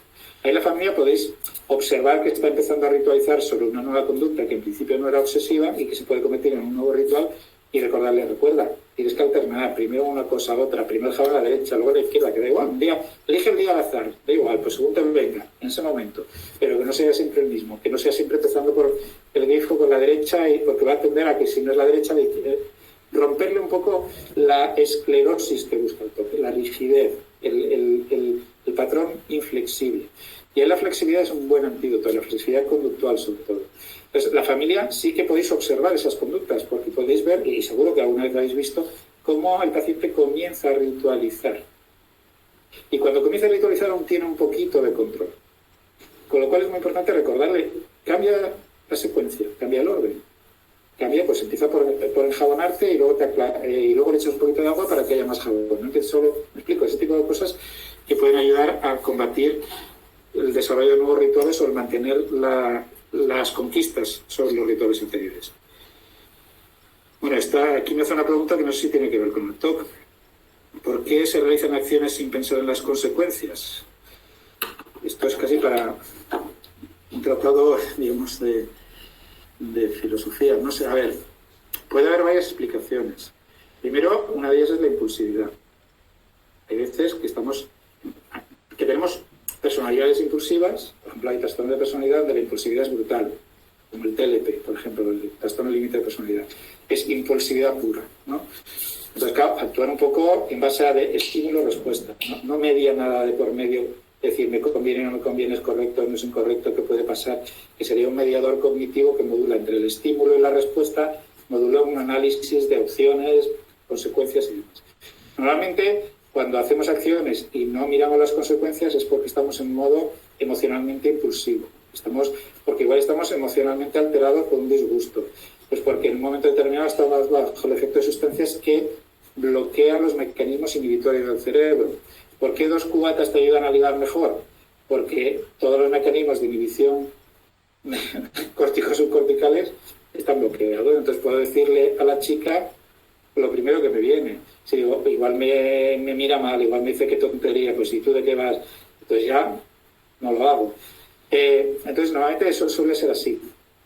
Para que las acciones se ponderen con sus consecuencias tiene que haber un proceso cognitivo que no tiene que ser larguísimo, pero sí más o menos dedicarle un tiempo de esta opción es buena, el contexto me favorece esta acción, mi estado emocional, pero claro, hay estados emocionales que te impiden, te bloquean, hay sustancias que te bloquean, hay personalidades que son impulsivas, es decir, hay muchas explicaciones.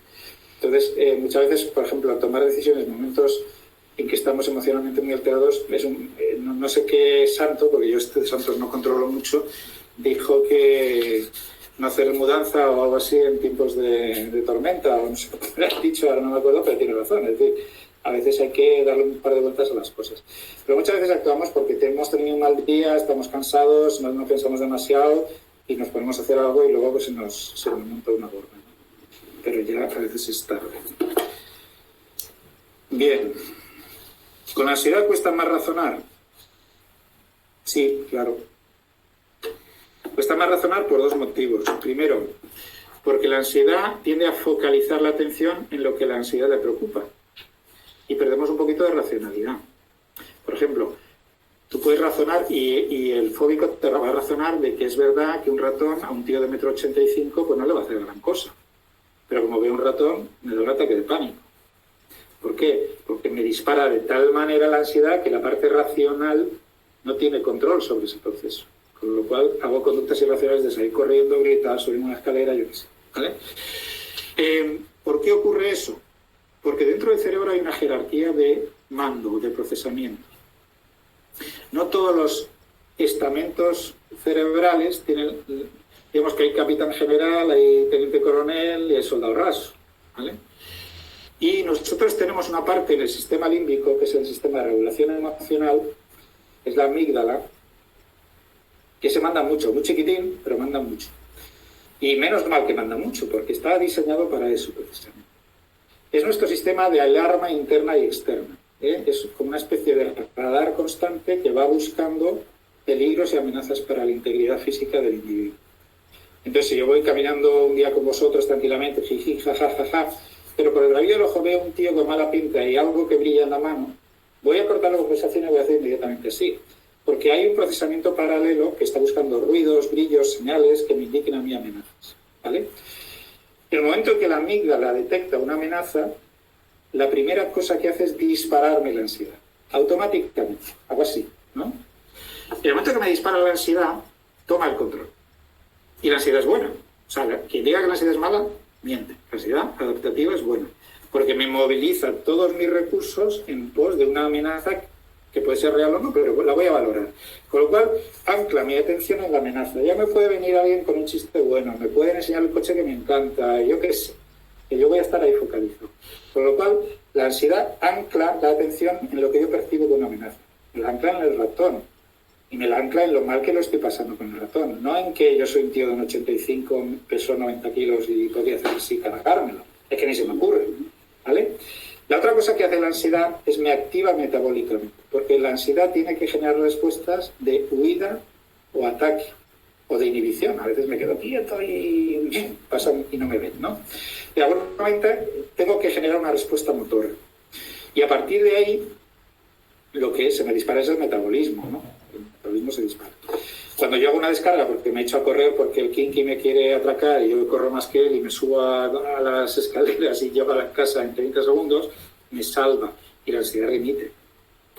Pero ¿qué pasa cuando la amígdala se activa ante estímulos que yo no puedo actuar? Un miedo fóbico, un miedo obsesivo, una preocupación. No puedo correr, no puedo atacar, no puedo inhibirme. Bueno, inhibirme sí, porque normalmente la ansiedad patológica me inhibe, me paraliza. Pero todos los demás mecanismos están en acción. Focalizo la atención en la preocupación, con el miedo fóbico, en el miedo obsesivo.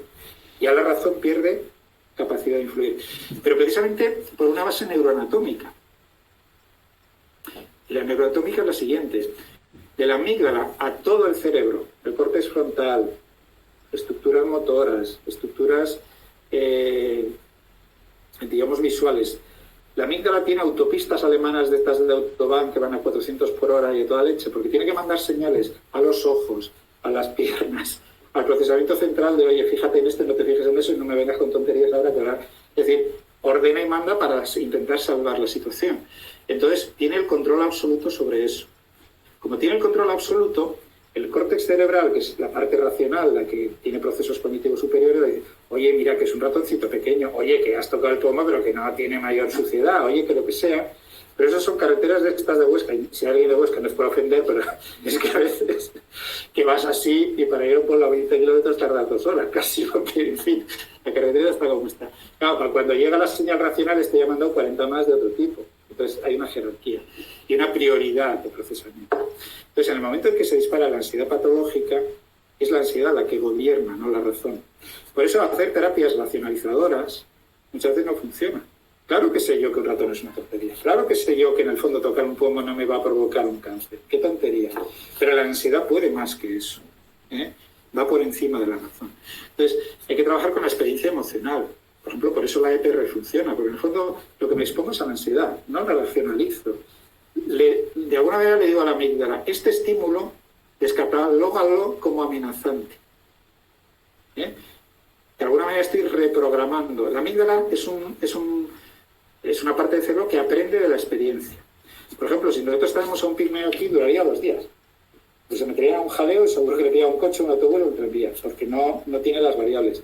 Ahora, nosotros allí duraríamos 2 horas porque comeríamos o pisaríamos alguna cosa que nos va, una valla venenosa, un bicho, una arañita que decimos, ay, mira qué arañita, y pum, y palma. Es decir, tienen mucho de aprendizaje de tus entornos.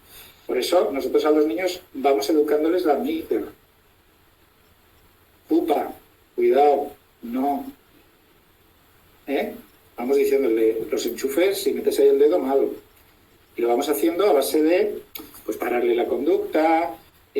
A veces podemos hacer experiencias medianamente aversivas. Esto puede ser más sádico, pero a veces sí. Es decir, uno también aprende de la experiencia. Si de repente estoy haciendo el tonto y me caigo y veo que me hago daño, pues la próxima vez haré menos el tonto, porque sé que a esa altura hacer el tonto implica un daño físico. Tampoco es cuestión de tirarle desde aquí, pero vamos. A veces ciertas experiencias aversivas enseñan más que 5 consejos. Insisto, sin maltrato, simplemente como experiencia.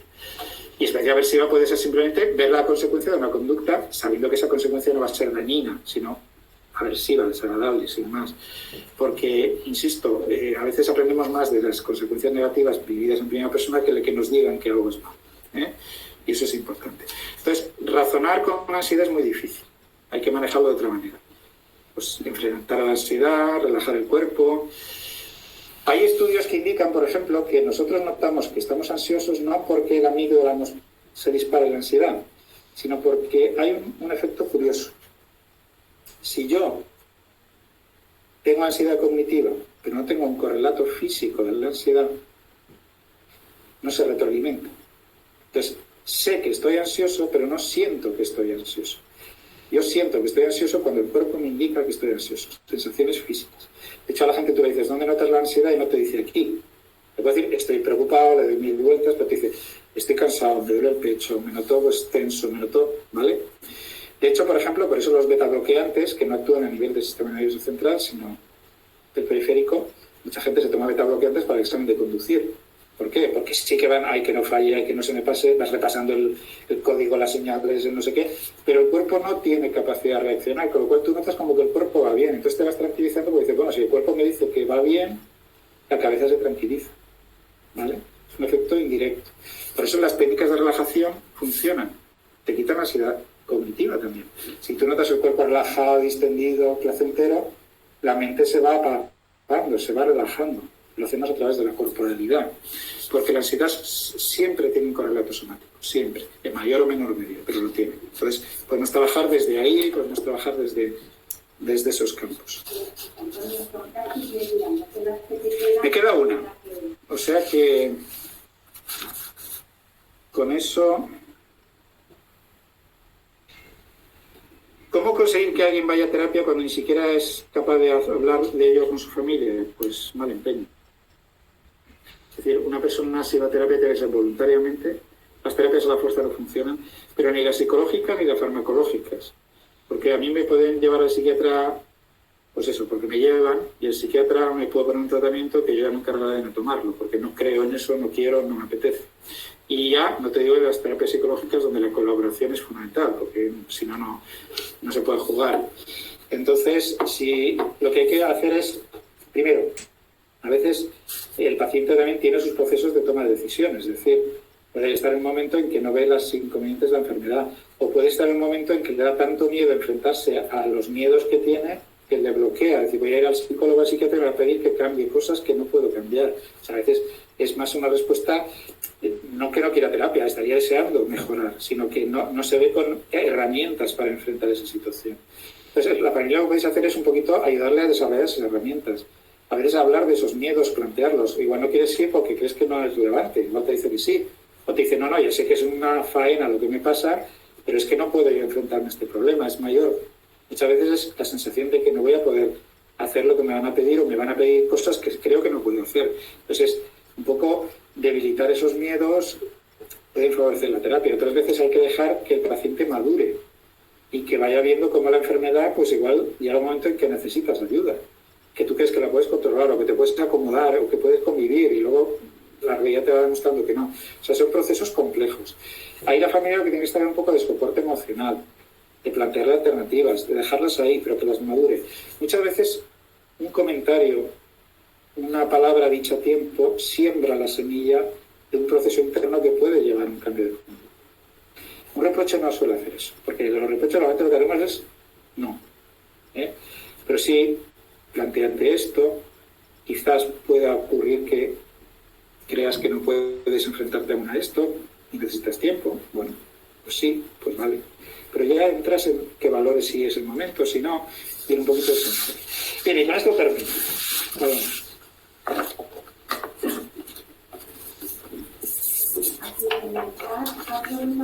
Al principio, yo creo que con la primera pregunta, Daniel ha preguntado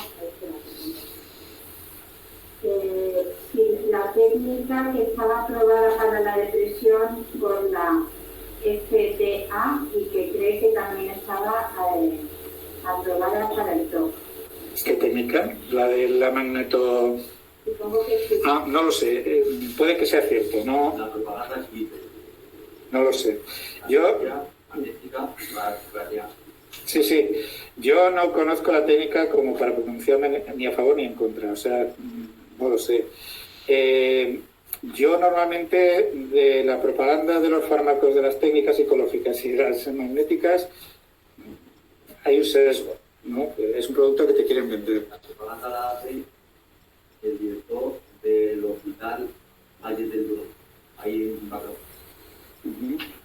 Habrá que preguntar a ese señor si realmente está basado en la evidencia, qué evidencia tiene, artículos validados, neutros. Aprobado por la salud. Sí, no, a ver, Pero tengo ni idea. yo no lo sé. Si la FDA lo aprobó, se supone que habrán visto estudios de eficacia contrastados, doble ciego, todas esas cosas, digamos, de metodología científica. Yo no tengo un conocimiento profundo del tema. Indicaciones para el TOC, nunca me había encontrado con una. A ver, mira, yo te digo un poquito de cómo funciona la industria farmacéutica, no conozco este caso concreto. Cuando salió un fármaco que es el Risperdal, la risperidona, que se usa en cuadros psicóticos, igual os suena porque a algunos pacientes con TOC también se les pone a veces un poquito de eso. Yo me acuerdo que venían los representantes y venían todos contentos y nos llamaban por primera vez a los psicólogos, que no es habitual de los representantes, diciendo que habían descubierto un fármaco que quitaba lo que se llama la sintomatología negativa de la esquizofrenia, que es esa apatía, esa bulia, esa especie de indiferencia ante todo, falta de actividad, una especie de negativismo, ¿no? Y cuando normalmente los fármacos en la psicosis lo que hacían era actuar sobre lo que se llama sintomatología productiva positiva, delirios, alucinaciones, que es lo más florido, pero luego esa especie de abandono de higiene personal, pérdida de contacto social, que era la parte más degradante y cronificante y realmente incapacitante del trastorno, no mejoraba con los fármacos, había que hacer rehabilitación, habilidades sociales, ¿no? Todas esas cosas. Pero luego con el tiempo se demostró que eso era marketing. Ellos tenían estudios de que sí, pero el tiempo luego y la clínica demostró que no. Por eso hay que tener cuidado. Si son estudios hechos por el que patrocina la técnica, pueden tener una validez, no digo que no, pero siempre hay un sesgo. Por eso es importante que equipos independientes cojan esa técnica y la valoren, la estudien, sin que haya un interés económico ni comercial de por medio. Yo no sé si ese proceso se ha hecho, si la FDA lo ha aprobado. A veces la FDA lo que da es aprobaciones provisionales a tratamientos. Entienden que hay por ejemplo, lo que se ha hecho con las vacunas. Las vacunas han tenido un permiso provisional en espera de que se consolidara la evidencia y luego hay un permiso definitivo. En una emergencia pandémica, pues bueno, lo que sea, ¿no? Pero normalmente se suelen dar autorizaciones para ensayos clínicos pues más o menos amplios, se va abriendo el abanico poco a poco.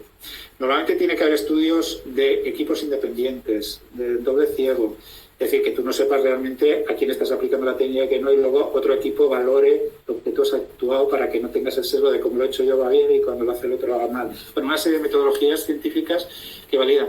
Puede que sea un buen tratamiento, no digo que no. Cuando haya datos o consiga dar con esos datos, igual en las siguientes charlas puedo dar ya más información, pero por ahora no tengo más información. Hay otra pregunta que dice que para las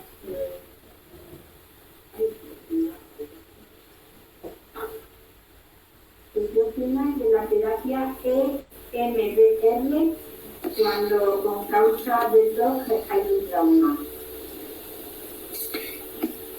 ¿Porque el trauma ha causado el TOC o porque el TOC provoca trauma? Es que claro, es lo mismo. A ver, no lo sé. A ver, la terapia MDR es una terapia que sí que está demostrado y validada y además muy efectiva para trauma, ¿vale? Las experiencias traumáticas en muchos casos responden muy bien a la terapia MDR. Pero también hay otras técnicas que también se mejoran, digamos, con la experiencia traumática desde otros enfoques. Pero el MDR es muy válido y eso es verdad. Y a veces se encuentran mejorías muy rápidas y muy consistentes, con lo cual está muy indicado para el trauma. Si hay una experiencia traumática que desencadena un cuadro obsesivo, podríamos pensar que si trabajas esa experiencia traumática, el cuadro obsesivo va a mejorar porque indudablemente se va nutriendo de ese malestar traumático, ¿no? A veces el trauma causa, por ejemplo, trastornos disociativos, causa cuadros depresivos, es decir, probablemente la MDR actúa en el núcleo del trauma, en la base traumática, y eso, digamos, alivia parte de la patología subsiguiente que aparece en torno al trauma. En torno al trauma pueden aparecer cuadros de ansiedad, cuadros depresivos, trastornos disociativos, dificultades en las relaciones sociales, sexuales, etcétera, ¿no? Entonces, desde ese punto de vista, sí. Ahora, si me dices, no hay un trauma y el TOC responde bien a la MDR, yo creo que no hay evidencia que indique eso. Como tratamiento único indicado para un TOC, digamos, no traumático o que no tenga una comorbilidad traumática, yo creo que no hay en este momento evidencia clara. Igual un terapeuta MDR súper especializado me dice que sí, pero en lo que yo he leído, en lo que yo he revisado, no he encontrado evidencia sólida en ese sentido. Está muy claro que hay más en el chat, pero que hay alguien de la sala. No, en nuestro caso, me pregunta esto, que por ejemplo, cuando a niños con 9 años o 10 años se le sospecha de TOC en pediatría, por ejemplo, se le deriva directamente a psiquiatría infantil juvenil y desde una psicología y desde psiquiatría, por ejemplo, no se le recomienda realizar terapia también psicológica, sino que al cabo de 3 años pues somos los padres los que nosotros hablamos de secundarios, papás, no sé qué, decidimos pues, a pedir un psicólogo privado, que además no es especialista en micro, que va probando terapias alternativas, tal cual, el TOC deriva, se agudiza, y ya pasan pues 6 años y medio hasta que encontramos esta situación. A ver, lo que cuentas, desgraciadamente, es una cosa muy frecuente. Y yo, mira, ahora estoy dando charlas a médicos, a residentes de familia, creo que tengo una próxima a residentes de pediatría. Y si no es lo primero, es lo segundo que les digo después de buenos días, es TOC que identifiquéis en un niño, TOC directo psicología. Ya será el psicólogo si valora que necesita tratamiento farmacológico y que deriva al psiquiatra. Porque si no, lo que suele ocurrir muchas veces, y desgraciadamente, y en este país mucho más, y esto sí que es una crítica a algunos profesionales de la psiquiatría, que psiquiatrizan el TOC en niños. Y el TOC en niños tiene que tener como mínimo un tratamiento psicológico, igual si es necesario uno farmacológico, pero no al revés. Un tratamiento farmacológico en un TOC infantil no suele solucionar casi nada. Más allá de reducir un poquito el malestar y tal. Pero claro, estamos metiendo fármacos psicoactivos en un cerebro en evolución. En un momento escolar. Fármacos que sedan, que reducen la atención, la memoria se ve afectada, el rendimiento académico se va a empeorar. Fármacos que enlentecen a nivel motor, cuando el niño tiene que estar haciendo deporte, desarrollando habilidades motoras, consolidando todo ese aspecto. Fármacos que muchas veces producen efectos secundarios no deseados en un cuerpo creciendo y en desarrollo, que pueden incluso alterar hormonalmente en algunos casos. Es decir, estamos metiendo química en un cuerpo muy vulnerable a cualquier agente ajeno a su propio desarrollo. Entonces hay que ser muy cuidadoso. Yo que he trabajado en ámbitos anglosajones, como bien se ha encargado de decir Piluca, allí tienen un cuidado exquisito antes de poner un fármaco a un niño. Pero casi por protocolo. O sea, sin un intento adecuado de terapia psicológica es que no se plantea un fármaco. Cuando la terapia psicológica se queda corta o hay algún síntoma comórbido que igual con un poquito de un ansiolítico o un antidepresivo en dosis muy bajitas. Pero yo me he encontrado adolescentes tempranos, 14, 15 años, con 2 antidepresivos, un antipsicótico y una benzodiazepina. y sin ningún tratamiento psicológico. Eso es un disparate. O sea, eso es una mala praxis. Así de claro lo digo, y si alguien me está oyendo y grabando, pues que lo ponga en internet, porque es así. Es una mala praxis. La praxis adecuada en niños es que un psicólogo clínico, hasta poder ser especialista en TOC, valore ese cuadro, vea si se puede abordar desde la psicología, que tiene menos efectos secundarios, que tiene más ventajas a la hora de trabajar aspectos colaterales. Por ejemplo, los niños el TOC interfiere mucho con la socialización, las partes académicas, es decir, puede generar, pues todo eso hay que abarcarlo. Y muchas veces con un tratamiento psicológico salen adelante bastante bien, depende de los casos y o sea, no estoy sentando cátedra, pero sí que es un disparate tener 3 años a un niño con fármacos sin que haya habido un tratamiento psicológico adecuado. Eso es un disparate, o sea, no es una buena praxis.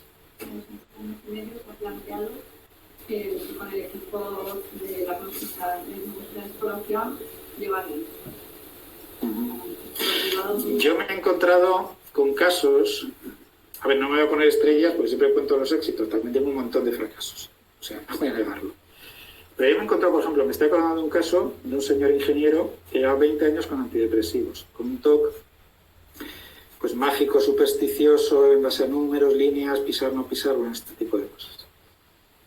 Y me acuerdo que llevaba 20 años solamente con un tratamiento antidepresivo, que se lo subían cuando el TOC se descompensaba un poquito y se lo bajaban pues cuando más o menos. Pero claro, eso le cargaba pues una cierta obesidad asociada al fármaco, cierto enlentecimiento cognitivo, pues, ciertas afectaciones en otras áreas y tal.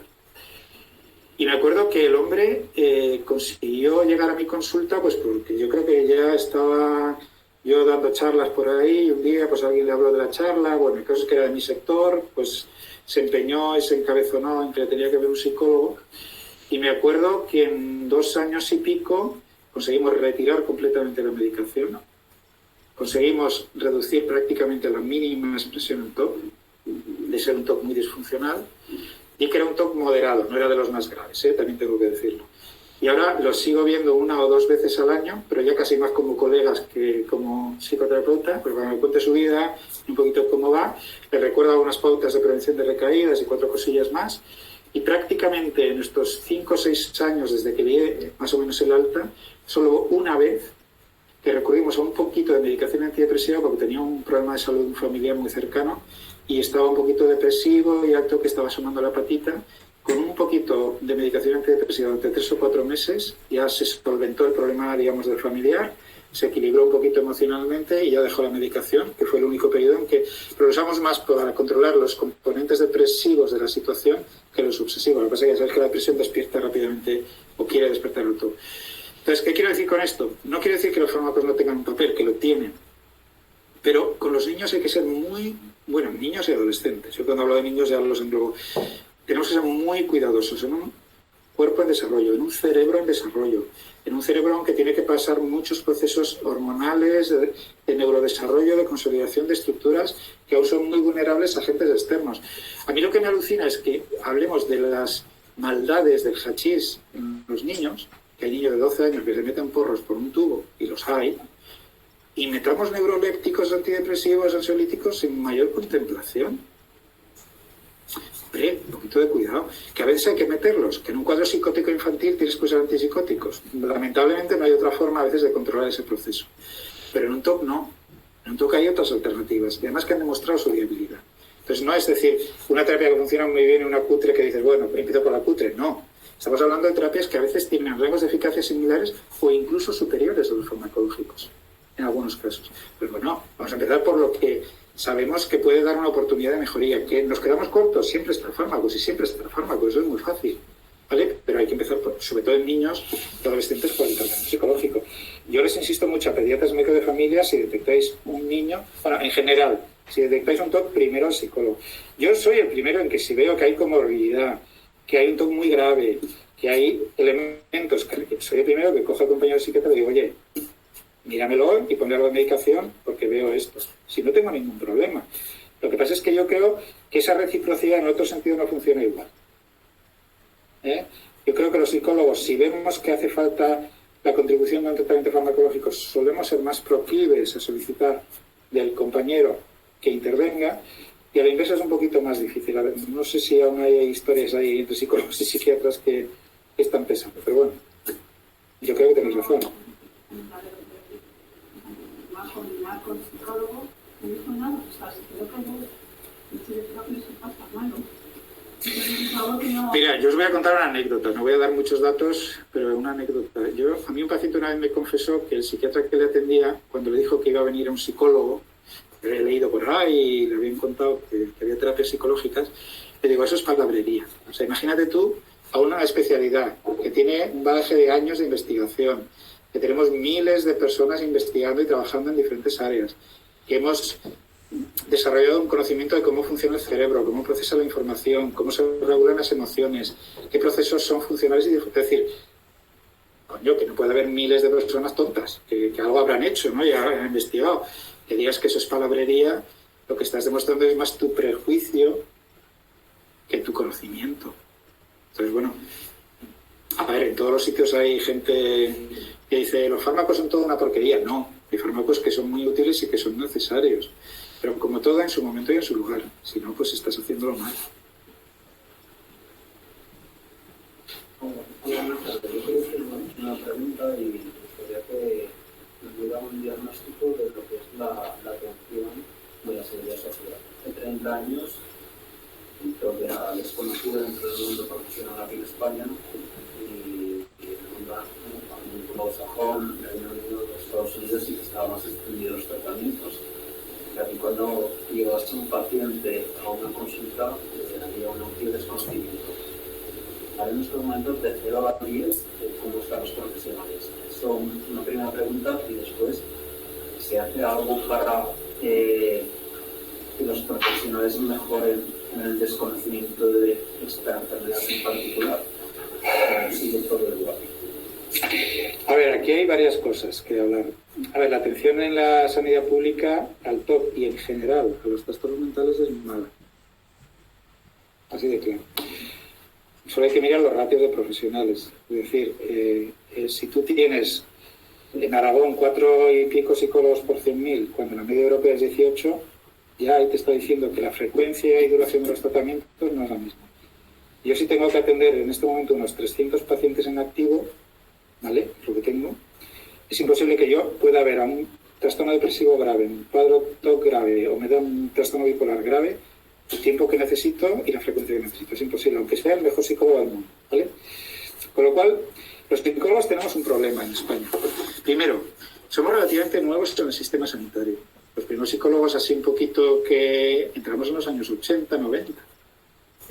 Entramos 4 pelagatos. Yo me acuerdo que era presidente de la Asociación de Psicólogos del INSALUD, ¿os acordáis del INSALUD?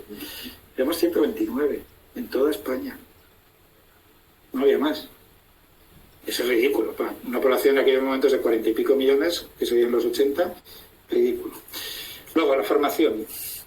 La formación de los psicólogos ha experimentado una mejoría considerable en España desde que se introdujo el PIR.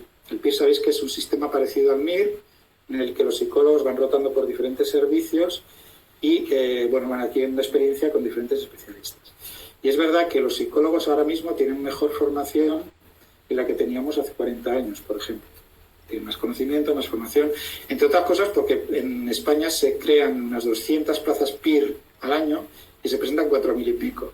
Entonces, quienes entran en lo mejor de la profesión, eso es verdad. Son gente muy inteligente, muy estudiada, muy motivada, que pasan un filtro brutal, porque es brutal, de 4.000 y pico, que solo 200 pasen, y que se pueden pegar 1, 2 y 3 años formándose y estudiando para pasar el examen. O sea, la formación es buena. ¿Hay formación especializada en TOC? Poca.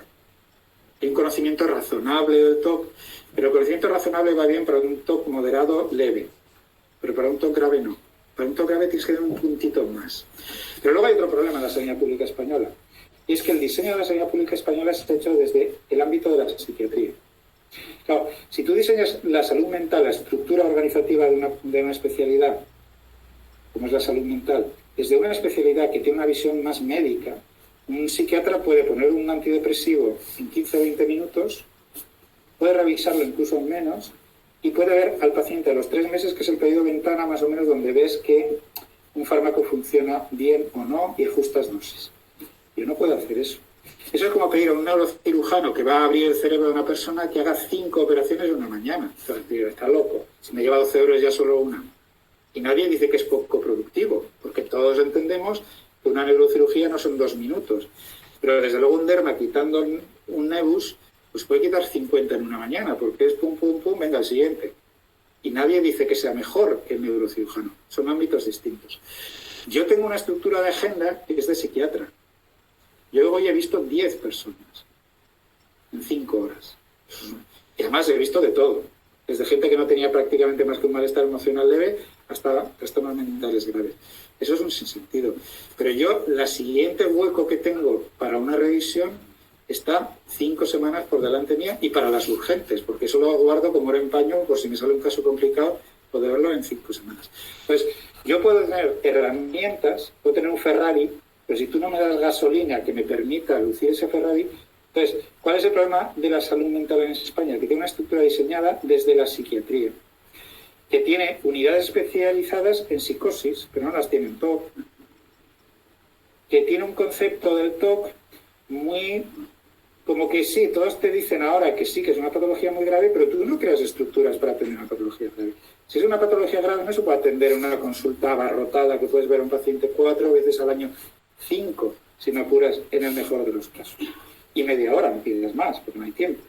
Entonces, muchas veces tú tienes técnicas que son eficaces, pero aplicadas bien. Yo, si tengo que hacer un tratamiento especializado en un TOC grave, tengo que verle como mínimo todas las semanas. Como mínimo 45 minutos. Tengo que tener un apoyo de enfermería para que pueda desplazarse con el paciente a hacer determinadas exposiciones, que no lo tengo, porque están todo el día saturadas, pinchando y haciendo cosas. Es decir, yo tengo herramientas, pero no tengo una estructura que me permita optimizar esas herramientas. Eso es como operar sin anestesia. Pues hombre, pues, algo intentas hacer, pero no es lo mismo. Entonces, la atención a la salud mental en España es muy precaria, en cualquier trastorno. Y en general los profesionales están quemados porque no trabajamos bien, porque somos conscientes de que no lo estamos haciendo bien, los pacientes no están bien atendidos y lo saben y lo sufren y lo padecen. Los médicos nos derivan cosas que no había que derivar al sistema de salud mental y otras que había que derivar no llegan porque está el cuello de botella atascado y te puede llegar un cuadro que tenías que haber visto en 15 días a los 7 meses porque hay una lista de espera brutal. Es decir, es todo una locura. ¿Qué pasa? Que el discurso político ahora está muy lleno de salud mental. Y yo creo que es raro el día que en el telediario no sale la palabra psicólogo o salud mental. Ahora estamos en esa fase. Pero eso no se traduce en hechos, como en otras muchas cosas, por otra parte. No se traduce en contratar más psicólogos, en crear más plazas PIR que alimenten luego el sistema, en crear una estructura para psicología clínica para que la forma en que tenemos los psicólogos de trabajar bien la podamos hacer. Yo no debería haber más de 4 o 5 pacientes en una mañana. No puedo. Ni debería llevar más de probablemente 40, 50 pacientes a la vez. Es con lo que yo me puedo manejar, con cómo yo trabajo. Pero a mí me piden ver todo lo que viene. Me piden verlo el tiempo que ellos precisan. Pues claro, no puede funcionar bien, es imposible. ¿Qué pasa? Que van a la privada. A la privada hay que tener dinero. En la privada hay de todo, como en botica. Bueno, malo y regular. En la privada, la gente a veces también tiene lista de espera. Ahora mismo yo tengo compañeros en la privada y me dicen, no, yo tengo lista de espera también. Yo no puedo coger más pacientes porque ahora estoy saturado. La privada tiene el inconveniente de que no hay un trabajo en equipo. Un psicólogo de la privada tiene más complicado coordinarse con el psiquiatra. Yo tengo un equipo, si necesito valorar un ingreso, tengo una red que me asiste, que puedo generar un ingreso, que tengo una red que me permite una atención más integral. Tengo servicios sociales, tengo una serie de soportes. Por ejemplo, en problema laboral puedo generar una consulta con la trabajadora social, que a su vez me genera una consulta con servicios sociales. Es decir, tengo una dinámica mucho más rica a la hora de atender globalmente el problema. Pero claro, no tenemos medios. Nosotros en Sagasta tenemos 3 psiquiatras y 2 psicólogos para una población de 70 y pico mil habitantes. Es imposible. Con un nivel de demanda desbordado. Porque ahora la gente está muy mal, emocionalmente está muy mal, demanda mucha atención a salud mental.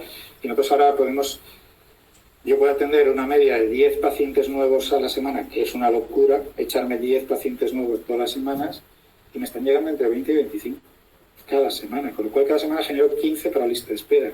En un mes genero 60. Y eso tengo que ir absorbiéndolo. Pues es todo un descoloque. Y ya terminamos, ¿no? Muchas gracias a todos. Hasta la próxima. Buenas tardes.